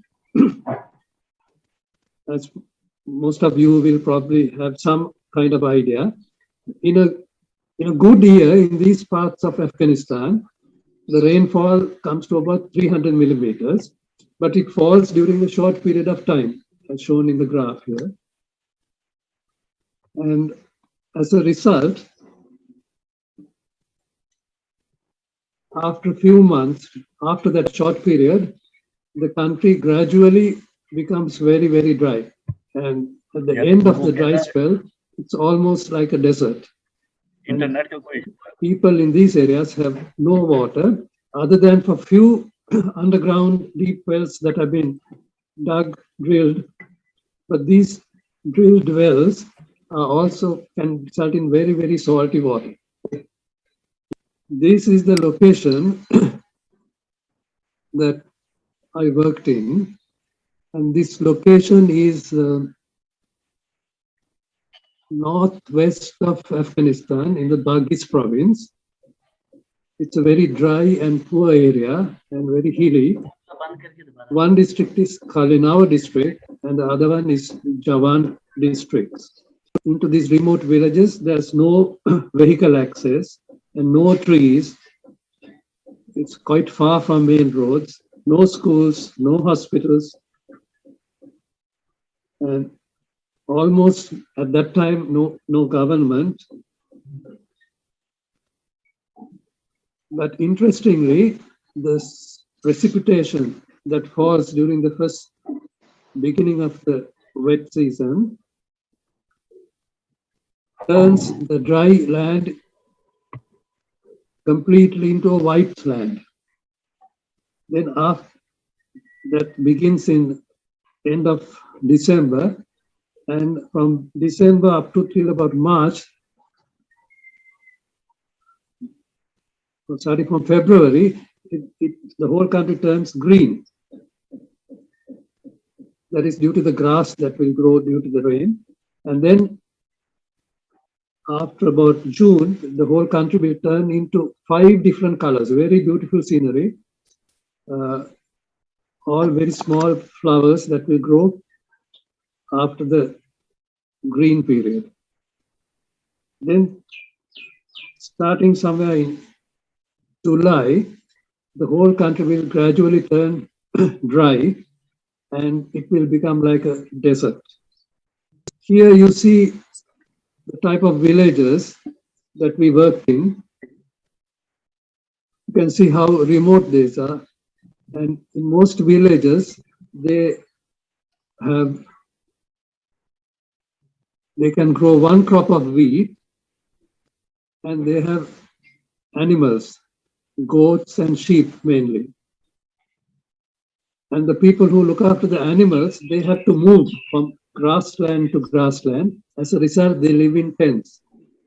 Now I will come to the solution. You got some idea about the area that we worked in. And we found that the solution for these villages were to collect water so that they can use it during the dry season. Luckily for us, we found that they have been doing this. The concept is an age-old concept of the Afghan people, and they have been doing this from the remaining structures that we saw. We saw that they have dug pits in clay soil where they could collect water. Plus, we could also see hand-dug pits in rock. This picture shows one of those rock tanks, which I estimate is over 1,000 years old, and it can still collect water. So the concept of collecting water and using it in the dry season was already with the people. The problem was they did not have storage capacity to collect water. First, we designed a tank using cement. The tank was, you can see it on the right side of the screen. The tank was dug into the ground and it was lined with rubble and clay mortar, and then inside was lined with a layer of ferrocement, chicken mesh plastered with cement and mortar. And the expensive, to reduce cost, the roof was done by building a dome on top of the mouth of the tank. The people of Afghanistan are masters in building domes out of brick. You can see in some of the slides that shown before this, that even the houses, roofs are built this way. So it was very easy for them to grasp the concept. But we found that masons in these remote villages were not used to, or they have never used cement. And that was the introduction that we did. And then we were able to build similar tanks, capacity of 25 cubic meters, hundreds of them. On to the left, you can see a picture. I think he's a former Taliban person who used to work with us and appreciating, and that is a completed, we call it a daba after the old name. And this tank will get filled by the catchment that you see behind the tank. And we also introduce a small local hand pump, which can be made by the local people to extract water from these tanks. There are more details of this daba that we built. Onto the right side, you see a picture of inside of before the roof is being built. And second, center side gives you the power on. And the third, the one to the left, shows the roof before the ferrocement coating is put. The idea behind this roof is that after some time, the mud bricks due to the water inside the tank, will get wet and fall down, but the top roof made out of ferrocement will remain and continue to be the roof. The tanks that we built, called dabas, could store only about 25 cubic meters of water, which was good storage, but still not enough. Then we considered the people, in fact, that was requesting us to build small dams in very appropriate places, where during the wet season you get small streams collecting a lot of runoff water. And we decided to build dams in 2 places. And then we had the problem, because in Afghanistan, the foundation situation is very tricky. The soil is so loose that it's extremely difficult to get a good foundation. But in this stream, we were able to find locations where the bottom was rocky. And after considering many types of small dams, we selected a South African design, and we managed to get a South African engineer to do the designs for these 2 dams. The first one, not in this area, a different area. In this area, we built the dam, the drawing you see on the screen, with 3 arches. The important part of the dam is that the cost of this dam, which is only about 10% of the cost, you need to build materials from outside. That is for cement. For this dam, we used about 9,000 bags of cement and about 10 tons of steel. The rest of the material, mostly rubber and gravel, came from the local people. So the money was, 80% of the money was spent in paying the local people for local materials and local labor. You see the completed dam, the 3-arch dam, that the drawing you saw before this slide. And as a result of this dam, we were able to collect the runoff during the wet season and store it to be used later. And as also it recharged the groundwater, and we found a number of springs appearing from various parts downstream of the dam, and we were able to put a pipeline, about 40-kilometer long pipeline, all the way serving the villages downside of the dam. Another interesting feature in Afghanistan is that you see the dam again in this slide, and it was really built by local engineers. I was the project manager, and you see the picture of engineer Bismillah, who was in charge of building this dam. And they have a very good skill in organizing labor, because it was a project where the large scale community participation, and we have to give money to when they supply raw materials and labor. So all that was done. It took about 1 year, but with hardly any big problem. Okay, so I will conclude now with mentioning that the construction of small dams and the cement daba is the most feasible water collection development option for rural Afghanistan in hilly areas. Because there are many places where you can do this. But if you build large dams, you will not be able to do it in many places, and that will not serve these remote villages. But we have to note that what we are doing is collecting much needed fresh water. But this fresh water will need to be treated before using it. So the problem still, but luckily the people are used to drinking tea and green tea actually.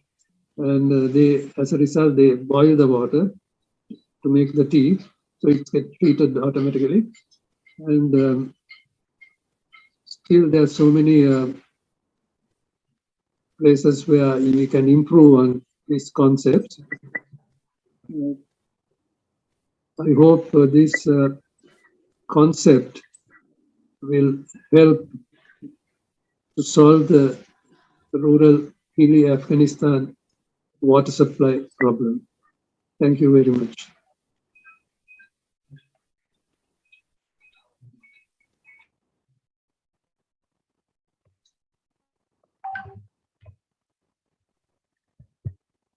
Thank you very much, Mr.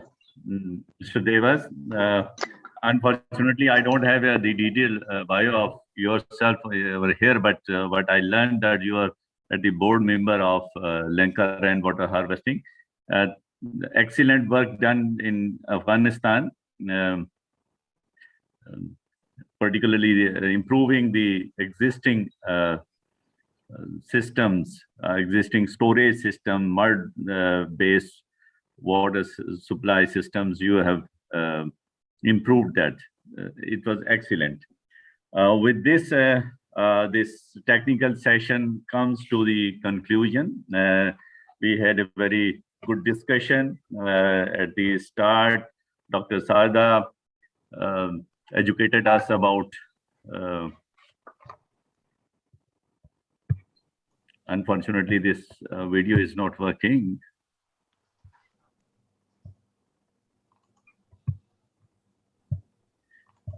What I would suggest that as we are short of time. Dr. Tanuja, can somebody hear me? Yeah, Mr. Gadesi, we can hear you. Yeah. We'll have a very short discussion time as we are running out of time. And just ask people to put their questions in the chat box and direct them through the presenters. Yeah, everyone has, I think, listened to the organizer that we are short of time, and we would invite the questions from dear audience and participants in the chat box, please.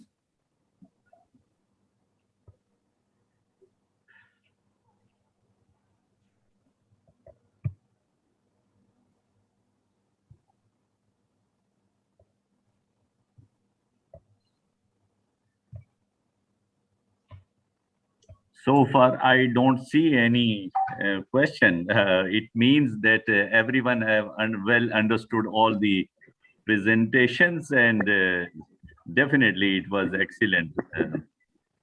Everyone presented very well. Should I move forward for the closing, Tanuja, or we can wait for please, Mr. Gades. Yes. So thank you very much, all the presenters, Dr. Sada, you have really educated us, and it was excellent presentation, how you make a big change in your community in Malaysia through rainwater harvesting, linking it with the economic development of the women particularly. Once I was Director General Local Government, and usually we were linked with the water supply system. And I presented a poster to one of my ministers. She was a lady, actually. And the poster says that we improved water supply because it is business of the woman. But she said, this is altogether wrong. Water is everyone's business. So, but generally in South Asia particularly, or in the developing countries, women is responsible to manage the waters. So you have really addressed that a very big issue. Then through poster presentation, Dr. Joseph, you have really told us that how we can make best utilization of the wells, the existing wells. We can recharge through rainwater, particularly in the coastal areas where intrusion of the saline water is possibility of intrusion of saline water is there. So we can control the quality and quantity as well. Then Pravat is a quite young engineer, and you have done a very excellent job in Kathmandu. I have been to Kathmandu over there, and you addressed and analyzed the water quality issues of rainwater harvesting. But to me, generally what I say when I present that rainwater harvesting, the general perception, people say that this is not good for drinking. Okay, let us assume that this is not good for drinking, but how much we require for drinking on daily basis? We hardly require, Dr. Sarada is a medical doctor, so we hardly require 10% as safe water. Rest of the 90% water, we require clean water. And for that, you have introduced the first flush diverters and the treatment kind of thing in improved that through provision of filtration media. And I think there is a dire need to prepare guidelines on that how we can improve the water quality of rainwater harvesting. But we need to remove this myth that rainwater is not good for drinking. To me, this is the purest form of water. Rain is the purest form of water, but once we store it, it gets contaminated, and every water will get contaminated. But you have done a good job through improvement of improving provision of filter media and filtration kind of things over there. Then Dr. Diva, you have done again a good job. Very underdeveloped country. Afghanistan nowadays, it is a hot discussion throughout the world, and you have done a good job for that community through improving their existing system, existing storage systems over there, provision of improved designs in the and these dhabas actually. So at the end, I would like to really thank my organizers, Dr. Tanuja Danusi. Thank you very much for assisting me and rest of the team, Lanka Rainwater Harvesting and SARNET team. I'm really proud to be part of this SARNET for last 3-4 months. And this credit goes to Tanuja and Mr. Hen listening from abroad, I think. It was really a pleasure to interact with these learned presenters. Thank you very much for this. By this, we hereby close the technical session too. Thank you, Mr. Gadesi, for sharing. Thank you very much.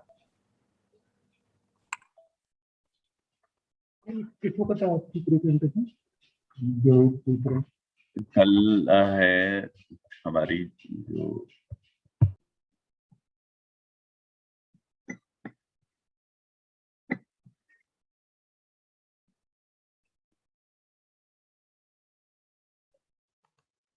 Technical Session 3 Rainwater Harvesting Technology Innovations. Now I would like to introduce Chairperson and Rapporteur of this session. Dr. S.K. Veragoda is a chartered engineer and has long years of experience in groundwater pollution, water treatment plant design, construction and operation. He has collaborated in several international research initiatives of China, Singapore, South Korea, India, Thailand, United Kingdom, Australia and many other countries. He also serves as a visiting lecturer in many national universities. He is serving as a project director of China Sri Lanka Research Grant project attached to the Ministry of Water Supply, Sri Lanka. Dr. Tanuja Aryananda is a hydrobiologist with a passion to promote and campaign for sustainable water resource management.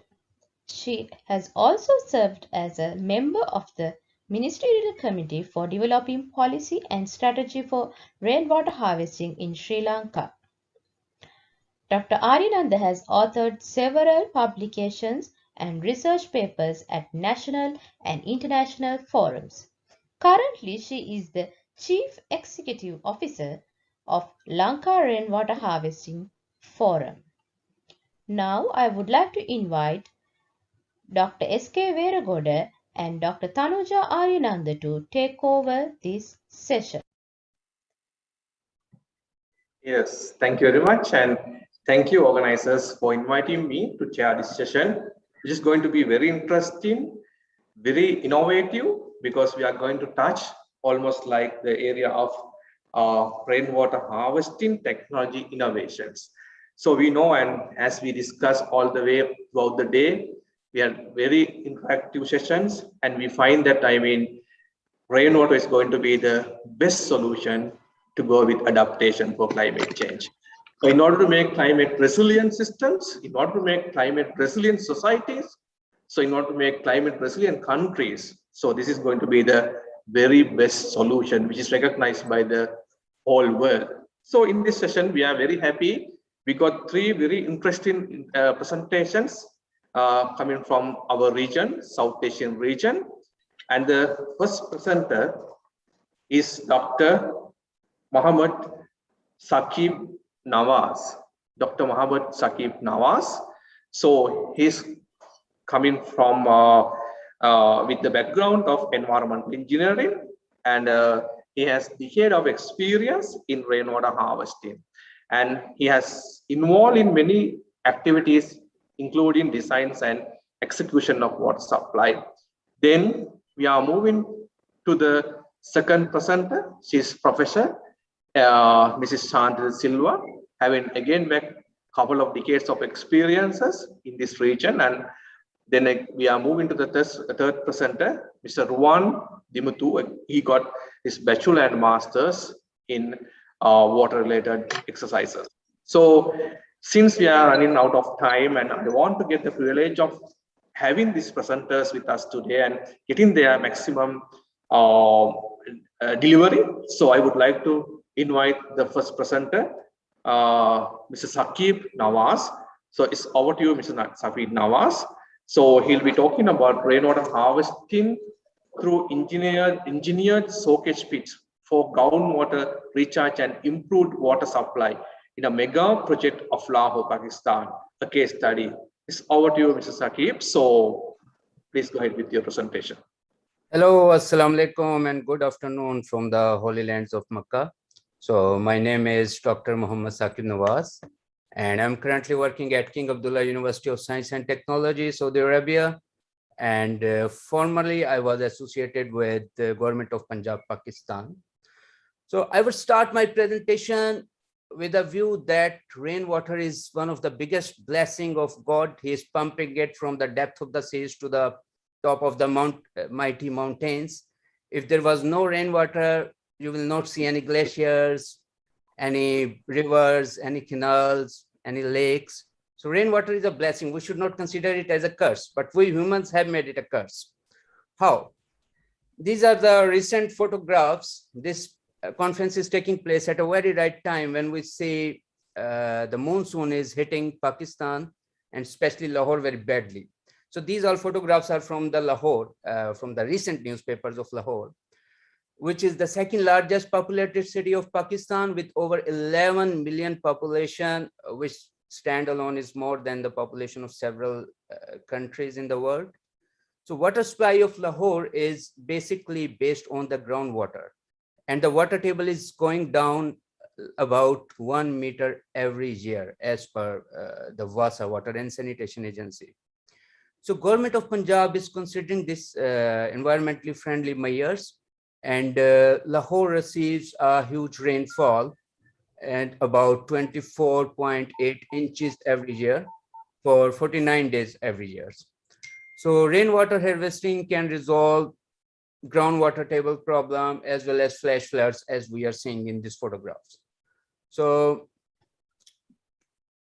yeah, what was the methodology and approach? We have a very huge project started by government of Punjab, and the project was very big, about 760,000 square feet area. So we gathered the rainwater data of last 20 years from the meteorology department of Lahore, and we estimated the highest rainfall intensity, which was about 2.06 inches per hour, with a storm duration of 20 minutes and a recurrence interval of 5 years. So we considered the worst case scenario for our site, so that when we have a worst case scenario, we can use our engineered socket pits to counter that flow. So evaluation of a site grading plan. So we divided our site into 3 zones, which I will show you in the incoming slides. And we estimated the rainwater, which will be coming from the paved areas, basically from the roofs and the footpaths and the roads and the parking areas. So gravity-based open channel system, rainwater collection system was designed so that its cleaning and maintenance can also be done easily and periodically. And detailed geotechnical investigation for subsurface profiling of the site was done. So this is the site. Here you can see we have provided, if you see my cursor, 3 detention pit. Detention pit number 1, 2, and 3. So detention pit number 1 is bringing all the rainwater collected from the top area, north area. And similarly, detention pit 3 is collecting all the rainwater coming from the northeast area. And detention pit number 2 is countering rest of the water. Because this all was based on the natural subsurface and also what are the gradients on the site based on that. We provided all system based on gravity, no pumping was there. So this was the subsurface strata of the site. We did like geotechnical investigations. And from that, we realized that we have a water table at a depth of -18 meter from the finished floor level. Okay, so about 18 meter is our groundwater, and we have to go deep as possible up to the 18 meters so that we can get the groundwater recharge from the rainwater. Because as discussed recently in the previous presentations, yes, when it comes to potability or reuse potential of accumulated rainwater, first question comes about the quality. So for this kind of recharge, we are not really concerned about the quality because we will provide some natural filtration in it as well, and it will recharge the groundwater table. And this is also regarded as one of the best use for rainwater to recharge the underground water table. So we targeted the silty sands areas for percolation, X-percolation from inside out, like opposite to the normal well, where the infiltration happens from outside in. It's actually exfiltration from inside out. So design of engineered socket pits. What were the design criteria? First design criteria was 100% collection of rainwater from all the paved area, and a surface runoff coefficient of 0.9 was considered. Overflow piping was provided, which I will show you in the next slide. And we went as deep as up to 1.5 meter above the water table so that we can have some natural filtration from the silty sand layer. And the diameter of pit was decided because we cannot go deeper than 55 feet, which was the depth of water table. So we can play with the diameter only during the engineering. But diameter was decided to keep in view that 1 hour storm duration, which has never happened in Lahore so far, but Pakistan is supposed to be the 6th most affected country of global warming. So it is possible that maybe in future we get this much storm for 1 hour. So also we could not go for a very huge diameter of socket pits because we have to keep in view the structure stability as well. So yeah, so filtration rate in silty sand was considered about 600 liters per meter square per day as per the guidelines of Center for Affordable Water and Sanitation Technologies. And it was made accessible for human beings to clean and maintain the socket pits. So this is our socket pit. I would like to explain the design here if you can see my cursor. So this hole is the socket pit. The depth of socket pit is 52 below the ground level, and there is an inlet pipe which is bringing all the rainwater coming from the areas as I showed you in the previous slides. And there is also an overflow pipe to the lift pump station, that in case this socket pit is completely filled and the exfiltration is very slow, then and still rain is going on or we have a flash flooding condition, then the overflow water can go to the lift pump station from where it can be pumped to the outside drain. And we also provided a vent for the exhaust gases so that when water is stagnant and if in case it brings some dissolved organics or something, so there should be a vent for the gases. So monkey ladders were provided. Someone can go easily inside. A perforated slab, which is highlighted here, is provided with pipe, 4-inch pipes fitted in it, so that if there is any debris coming or any suspended solids coming with the rainwater, they can stop or this perforated slab, and someone can access it easily with the manhole cover and clean it periodically.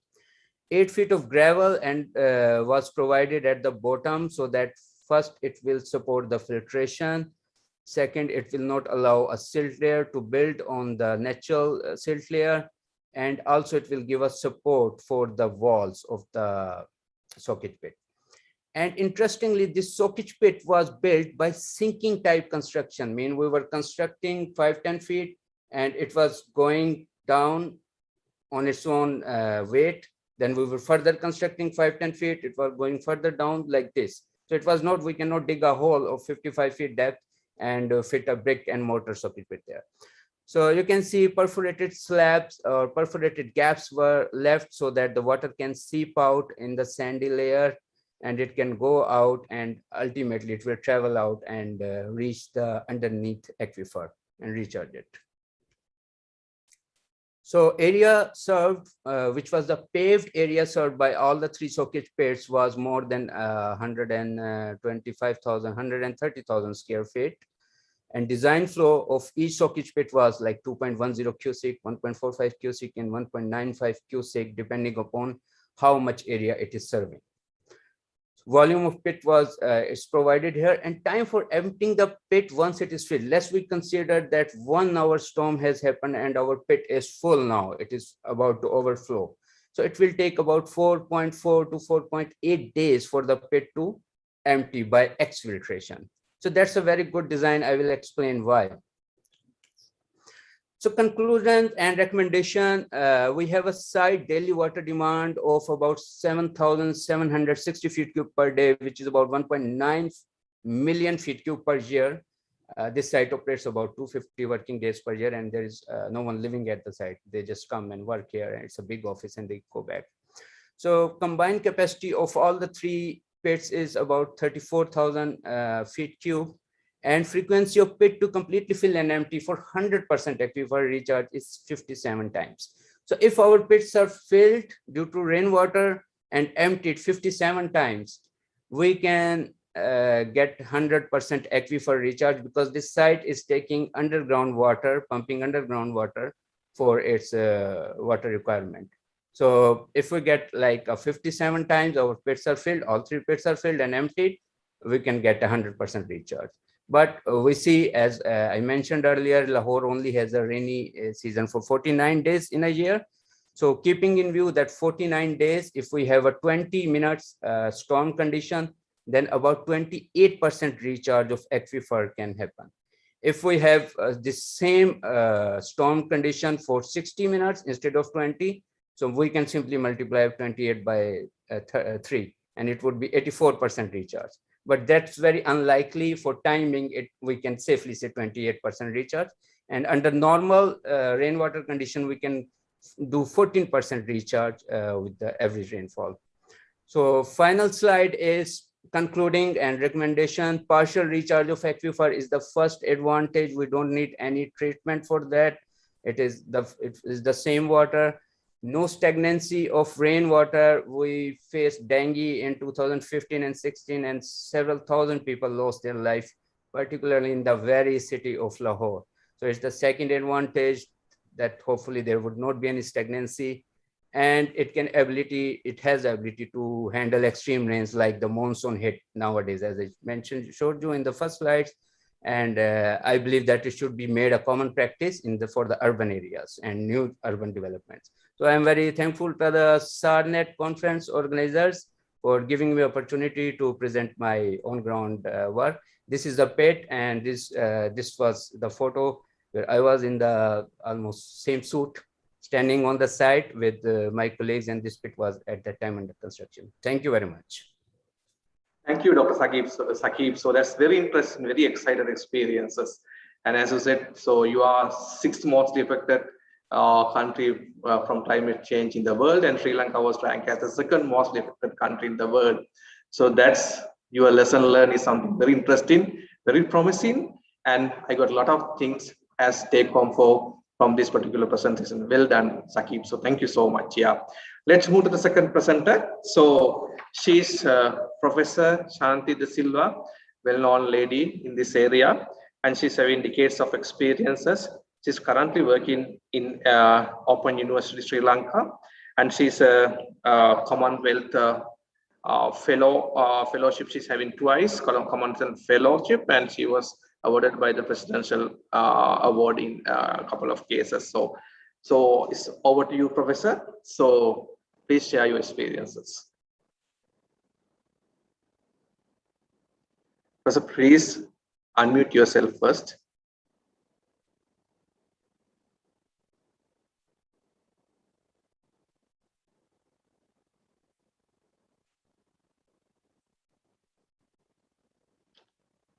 Shanti, please unmute your mic. It's recorded. It's okay. It's okay, please.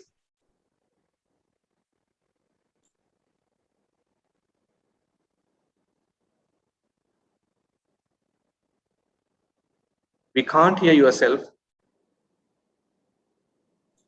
It's a recorded presentation. Yeah, but still we can't hear. Okay.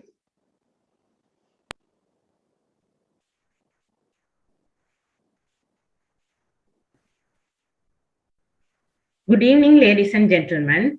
Today, I'm going to present the research findings of artificial groundwater recharge using rainwater in Kilnochi district in Sri Lanka. I am C.S. De Silva, and my co-author is Tanuja Aryananda. We all know Sri Lanka is divided into 3 zones: dry zone, intermediate zone, and wet zone. And mainly dry zone is the major area of this country, and more than 90% of the population depend on groundwater for domestic and irrigation purposes. As we know, in towns in dry zone, Jaffna, Mullaitivu, Kilnochi, Polonnaruwa, Anuradhapura, Batticaloa, Manna, Putlam, Vavaniya, all these towns are mainly depend on 90% on groundwater supply. During dry season, during wet season, that is called Maha season, from October to February like period, the groundwater levels rise near to the ground surface due to rainfall and recharging taking to the aquifer. During the dry season or Yala season, from May to September, the groundwater levels goes down due to abstraction, irrigation, evapotranspiration, and other losses such as seepage and percolation. Wells in the government Tamil medium schools and divisional hospitals and primary healthcare units of the study area in Kilnochi were holding very less amount of water during dry season, and sometimes these wells get completely dried during dry season. Further, the water quality of this groundwater also not suitable because the high concentration of ions in the groundwater during dry season and in wet season. Rainwater harvesting is an age-old technology to harvest rainwater from roof and store for domestic and other purposes. And rainwater is the free gift for us. So we could be able to use it effectively to artificially recharge these groundwater wells to improve the quantity and quality. Therefore, this research project was designed to study the use of rainwater for artificial groundwater recharging in the study area for sustainable groundwater quantity and quality. When we come into the methodology, we have selected 11 wells in schools and primary medical care units randomly. And we use 2 methods artificially recharging the wells. That is, one method is direct method or separate recharge. When the wells are near to the house or building, rainwater harvested from the roof is directly diverted to the wells. Then the second method is overflow recharge method. So when the wells are located away from the roof and rainwater from the roof is collected into a rainwater harvesting tank, and the overflow of the rainwater harvesting tank was diverted to the well. So this is overflow recharge method. In addition, well water levels below ground level in the wells and in the rainwater harvesting tanks were monitored from May 2017 to May 2019 on weekly basis. Further, water quality of well and rainwater harvesting tank was also measured in weekly basis. The measured parameters were pH, electrical conductivity, and total dissolved solids. We can see the map of the study area in this right-hand side. So you can see we have selected 11 wells covering the divisional sectorial divisions of Poonagari, Kantavalai, and Karachi. When we go into the geology of these wells, we can see well number 1, 2, well number 7, well number 9, and 10 and 11 are in the red earth and red and brown sand geology. Other wells are having alluvial lagoonal clay sand. When we consider the recharging methods, the well number 1, 3, 5, and 8 were used direct recharging methods, and the other wells are used overflow recharge method.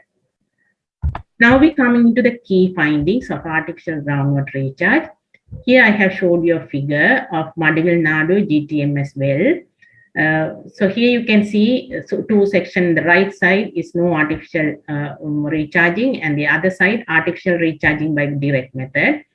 So before artificial recharging, the groundwater level rise is groundwater fluctuation is shown in this map below ground level. So it's only 2.606 meter rise during no artificial recharging period.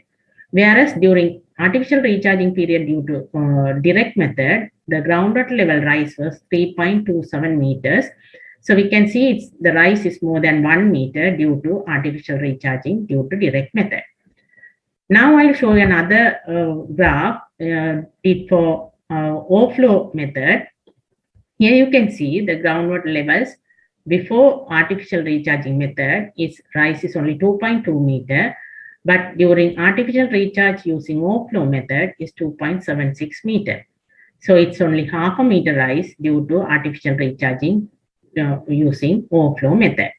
So most of the wells are in the similar pattern. So it gives an idea that the artificial groundwater recharge using direct method is more effective than overflow method, because in direct method, the whole water in the roof is diverted to the wells. But in the overflow method, when the rainwater harvesting tank is full and the overflow only diverted to the well. So there's a quantity difference. Because of that, the recharge method recharging also in differently. So when we get the summary of this recharge, we can see the wells recharge by direct method is having the higher recharge, about 196 millimeter to 301 millimeter per year during that study period. The other wells are having less amount of recharge compared to the previous years. Now we will come into the well water quality. So here you can see the pH variation in the wells. So when we see most of the wells are above the pH limit in most of the cases. At the same time, electrical conductivity also above the limit of 1500 millisiemens per centimeter. So when we consider all the 11 wells, groundwater quality analysis according to pH, EC, and TDS safe limits, only 2 wells were within the safe limits. That is Madivil Nadu GTMS and Periyakulam INR Vidyalaya wells. When we come to the rainwater harvesting tank, so here we can see the pH, mostly it's within the range and slightly it goes up because of the ferrocement tank of storage tanks. So it can have a small increase in pH, but it will not cause any health hazards. When we consider electrical conductivity is much less than the safe limit. So the water quality, when we compare to the groundwater quality, rainwater harvesting tank water quality is better than the groundwater quality. When we say the total dissolved solids, that's also within the safe limit of 500 milligram per liter in all the rainwater harvesting tank water. So it shows it's come to a conclusions and see the recommendations. This study proves using rainwater harvested during wet season to artificially recharge the groundwater wells is an appropriate technology for dry zone areas. It will enhance to maintain the well water levels high during dry period. The direct method of artificial recharging using harvested rainwater is effective in drought-prone areas, and the average recharge may vary from 196 millimeter to 301 millimeter per year. When we consider the groundwater quality, only 2 wells are better suitable for drinking and domestic purposes when we can consider pH, EC, and TDS. When we consider rainwater harvesting water quality, it's within the safe limit. It shows rainwater quality, rainwater harvesting quality is superior to the groundwater quality in the study area. Therefore, artificial recharge using rainwater harvested well water will not pose any threats to groundwater quality. So, as a recommendation, rainwater harvesting can be introduced to all dry zone areas for domestic and drinking purposes. And also, the harvested water can also use for artificial groundwater recharge of wells by direct method to keep the well water levels high during dry season. So it's give a good lesson for us that rainwater harvesting is a viable option for dry zone areas to get good quality water as well as to increase the groundwater recharge. Acknowledgements. The authors, we acknowledge USAID grant for safe disaster resilient drinking water to floods and drought prone areas of Sri Lanka given to Lanka Rainwater Harvesting Forum to undertake this study, research study. Thank you very much for listening. Thank you. Thank you, Roshanti. So it's a very interesting sort of presentation together with Dr. Tanuja that you have done. And there are a lot of things that we got as lesson learned. So, and Sri Lanka is known for a lot of water being discharged back into ocean without using. It's almost like 50% of the annual rainfall that we are getting into the country. So this is a really good sort of study, and Ministry of Water Supply Sri Lanka is so keen to go with this type of technology. So we are having a lot of good future for this type of innovative ideas. So we'll move to the next presentation and we'll go for a quick discussion after having the third presentation. So then I would like to invite the third presenter for the session. So that is Mr.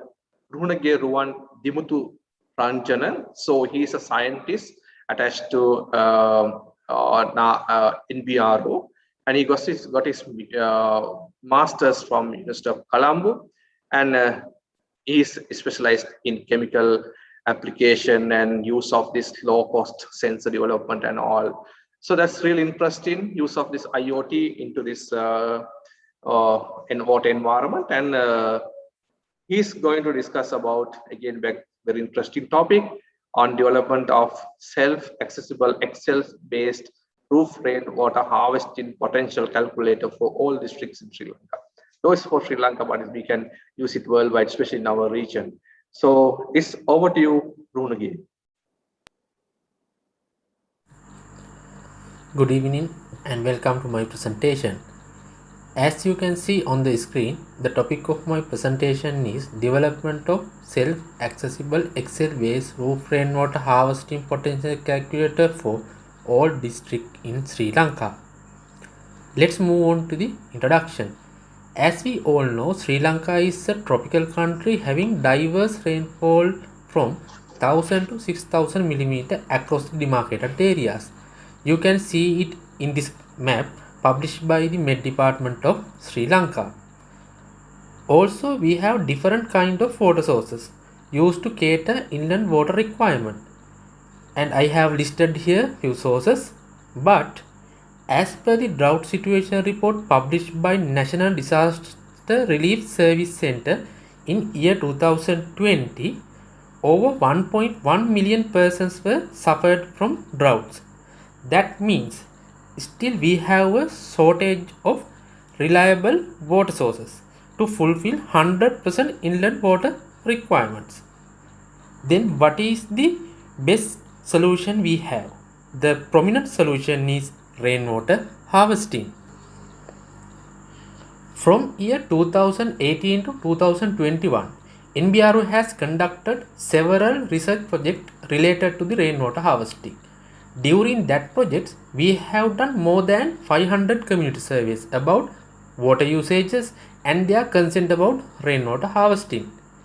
As a finding of survey, very common and frequent questions from the community were found, and they are harvesting potential, adequacy of harvested volume for longer dry spells, and the design consideration of the rainwater harvesting system like roof catchment, storage capacity, quality of the harvested rainwater. Within our scope, we try to address first three questions. So, we can conclude the identified problem as lack of community awareness of potential of rainwater harvesting. Then proposed solution is development of Excel-based mathematical simulation model with past rainfall values as knowledge determination strategy. These are the stakeholders for our final output. Let's move on to the methodology and design approach. The entire calculator was designed under 3 levels. First one is required water volume based on demand. With this calculator, past research values are embedded into the sheet for easy handling if user doesn't have idea about the values. The second one is harvestable water volume based on rainfall. That calculator is integrated with the statistically treated rainfall values for calculations. Third one is adequacy of storage volume for water requirement per family. That gives the graphical interpretation of water dispersion throughout the year. These are the mathematical equations used in simulation model in 3 different calculators. First 2 equations are very basic equation used in rainwater harvesting and no change on it. The third equation is the newly derived equation based on following assumption. Main reason to doing that assumption, we don't have daily rainfall values and we need to insert more simplified data into the simulation model to avoid running errors and to keep model weight low. The reliability of the produced results in calculator was evaluated before its intended use by statistical treatment of raw data to avoid overestimation from outliers and manual calculations. As a key deliverable, Excel-based calculator is produced. This is the main navigation interface for the calculator and the BOQs. This is the interface of demand-based calculator. Here user can enter the required field for the calculation such as number of family members, water requirement per person and number of dry days. Also, if user doesn't have idea about the water requirement, then he can find the values by clicking on these figures here. Then related values are transferred onto the relevant field box. After the calculator, user get a recommendation. Here the recommended volume is proposed as the nearest and the highest value of multiplication of 5000 liter volume. As an example, as you can see on this figure, if it is a 6 cubic meter or 8.9 cubic meter, then recommended volume is 10 cubic meter. If it is 11.5 cubic meter, then recommended value is 15 cubic meter. The main reason for that suggestion is to ensure the 100% coverage of water requirement by underestimation and also to avoid difficulties when we establish the system with different volumes within the building envelope. This is the interface of yield-based calculator. Here user can select their roof type, roof area and the district by clicking on this map. If the user have the idea about the rainfalls, then no need to use inbuilt values. Here he can enter the customized value and go for the calculations. This is the interface of adequacy of storage tank volume calculator. As you can see, after the entering required fields, monthly water requirement, district, roof area, number of family members, proposed tank capacity, roof type, then you can get the graphical interpretation of remaining water volume at the end of month. Also here you can get the remaining water volume in liters at the end of month, and also the user satisfaction percentage of their requirements in a particular month. Except the calculators, Excel sheet was embedded with BOQ calculator with up-to-date prices to understand the construction cost. Here user can enter the required quantity, then based on that relevant costs are bundled into one section in the summary of BOQ as per the color codings. This is the conclusion of the study. Overall arrangement of calculator facilitate to get basic knowledge of the roof rainwater harvesting system and its arrangement with costing. Also, it's a user-friendly one, and any educated person can use without prior knowledge about the roof rainwater harvesting. Also, this simulation model assists to rainwater system designers and other professionals in relevant fields. This is the demonstration video to show you how it works.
Here I would like to acknowledge Lanka Rainwater Harvesting Forum and USAID for their guidance and facilitations. Thank you all to listening my presentation. Thank you, Mr. Runage. So it was a paper co-authored by Mr. Disarnayaka, Mr. Dayas, and Dr. Tanuja. So a very interesting idea, very innovative sort of use of technology, especially the simple case of Excel sheet. So we had a very interesting 3 presentations throughout the session. And that first presenter is Dr. Saqib Nawaz.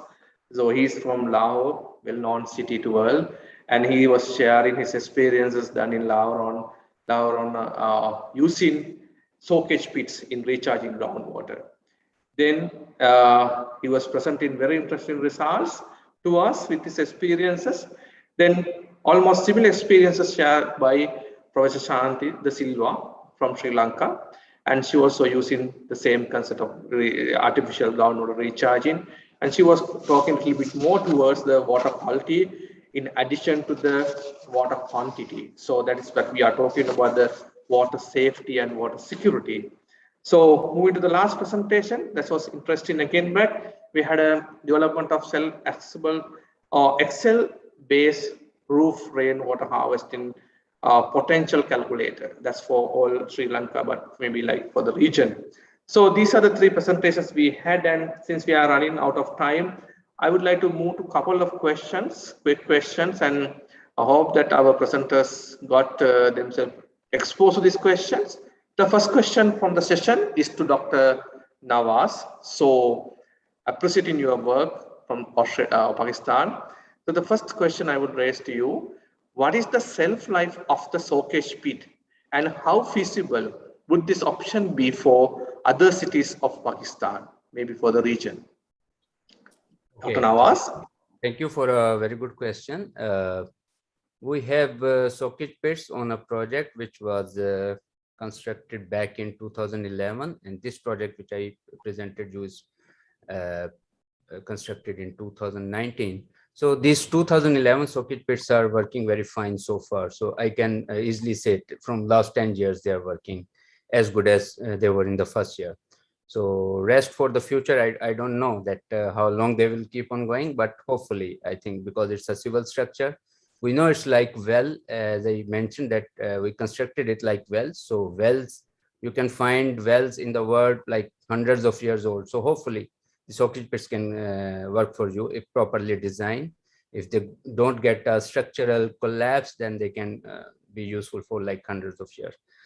Second thing was for, is it applicable for other cities of Pakistan? It really depends upon city to city. For Lahore, because Lahore is receiving the fourth largest rainfall in Pakistan after just Murree, Islamabad, Rawalpindi. So it is a good point, and Lahore is using groundwater. So recharge is a very good option. But for example, like the city of Multan, which is a very hot city and it don't receive so much rainfall, so it may not be a valid option for that groundwater recharge. So it depends. And there was another question about the quality of water someone asked in the same group. So like for this soakage pit, we are leaving the water, we are at about 52 feet depth below the finished floor level, or about 3 feet above the water table. And at the same site, we are extracting water from 250 feet depth with a tube well. So this water will get somewhere like, you can say 170, about 200 feet of natural filtration from the soil. So yes, and the influent water is tested very regularly at that site. So up till now, it is working very fine from the last 2 years. Thank you, Dr. Nawaz. So very quickly, I would just like to know how about the infiltration capacity and the groundwater table fluctuation when you are taking up this, because the soakage pit design is all the way coupled with the groundwater fluctuations as well. So how do you recommend this? Yeah, as per the geotechnical report for this site, the groundwater table varies from 18 meter to 19 meter in depth, depending upon the season. So, and as I mentioned that previously, Lahore groundwater table is depleting at a very rapid rate of about 1 meter every year. So that's the thing. So hopefully groundwater will always, table will always stay lower than the soakage pits. And because these are sinking type soakage pits, so in future we can put more weight on them and their depth can increase because they keep on going down at their weight. That's how they were constructed. So even we can increase their depth in future. Okay, thank you. Thank you. You had a very detailed response to the questions, and would like to get experiences from Professor Shanti, because I know that you are having a lot of experiences in this area and having a lot of publication done on this climate change adaptation and so on. So moving to this, I mean, for Shanti, you have talked about the water quality as well as quantity. So I just want to get something on water blending, because rainwater is always having very low TDS, maybe having long-term exposure, might be getting some health impact. So how do you brief your outcomes in terms of water blending? Yeah, because we can blend the water, groundwater and rainwater, because the rainwater having a low TDS, whereas the well water having the highest high TDS. So by doing artificial recharge using this rainwater, we will be actually bringing down the water quality of, we are bringing better the groundwater quality, because by when we use this rainwater into the groundwater, the TDS will be lessened. That is, it'll be better than the original situation. So rainwater harvesting is the only source and only solution for people in dry zone can use it effectively, because rainwater is during wet season, it's abundant. So they can use that water to recharge the groundwater, or at least they can dilute the water using rainwater and the groundwater. So that will help the quality to become better. Yeah, so when you take the climate change impacts, and we are all the way experiencing long-term rice spells. So how about the water quality deterioration all over the way in the storage? It's a question all the way getting from different corners. The change of water. According to climate change, that rainfall that during northwest northeast monsoon will be decreasing. At the same time, southwest monsoon will be increasing a bit. So because of that, during dry zone areas, dry zone become more drier. So we need to save even each and every drop of the water during the season when we are getting it. But it's not happening at the moment, because we can see when we get the water during dry season, most of the water is spill out and it's go waste. And after that, no water during dry season. So we have to plan very carefully, because according to my climate change studies using HCM3, so the water levels, rainfall will be decreasing towards 2050. So we are in 2020 now. So we have to do a lot of work on saving the water during dry season whenever we received it, because when we receive the rainfall, if the water go waste and we can't find the water again. So it's all depend on the agrarian services and all the people who are handling the storage, surface storage, that is weather and all the other things.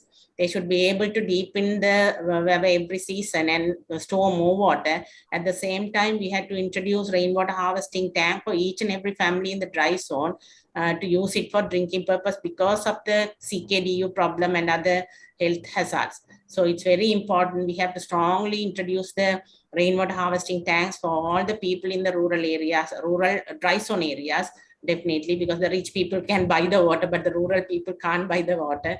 So they have to save the water of rainwater and they can use it. Then they can control most of the problem we are facing at the time. So we have to be planned, because it doesn't mean that we can't do it anything. We can do it. If we plan it, we can do it very well, and we can safeguard the situation better. Thank you, Professor Shanti, having a very detailed explanation. And I'm sorry to see that our third presenter, Mr. Runagi, is not right now available with us due to some personal difficulty. So SARNET will forward all the questions regarding his presentation. So I mean, we are having still 43 people participants. So that is the interest that you have made throughout this session. So I would like to open up this for a couple of questions, quick questions from our audience.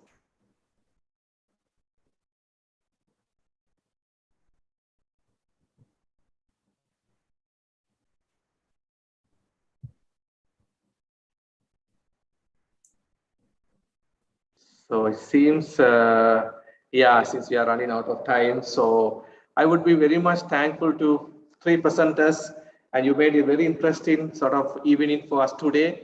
And the conference is going to be the last session for the day, and they are going to have the fourth event on tomorrow from the same time, that's from 2 p.m. So thank you very much, everyone. Thank you, SARNET, for inviting all of us for this very interesting time period. Thank you, presenters. Yes. And I would like to hand over the mic back to Dr. Tanuja to wrap up the session.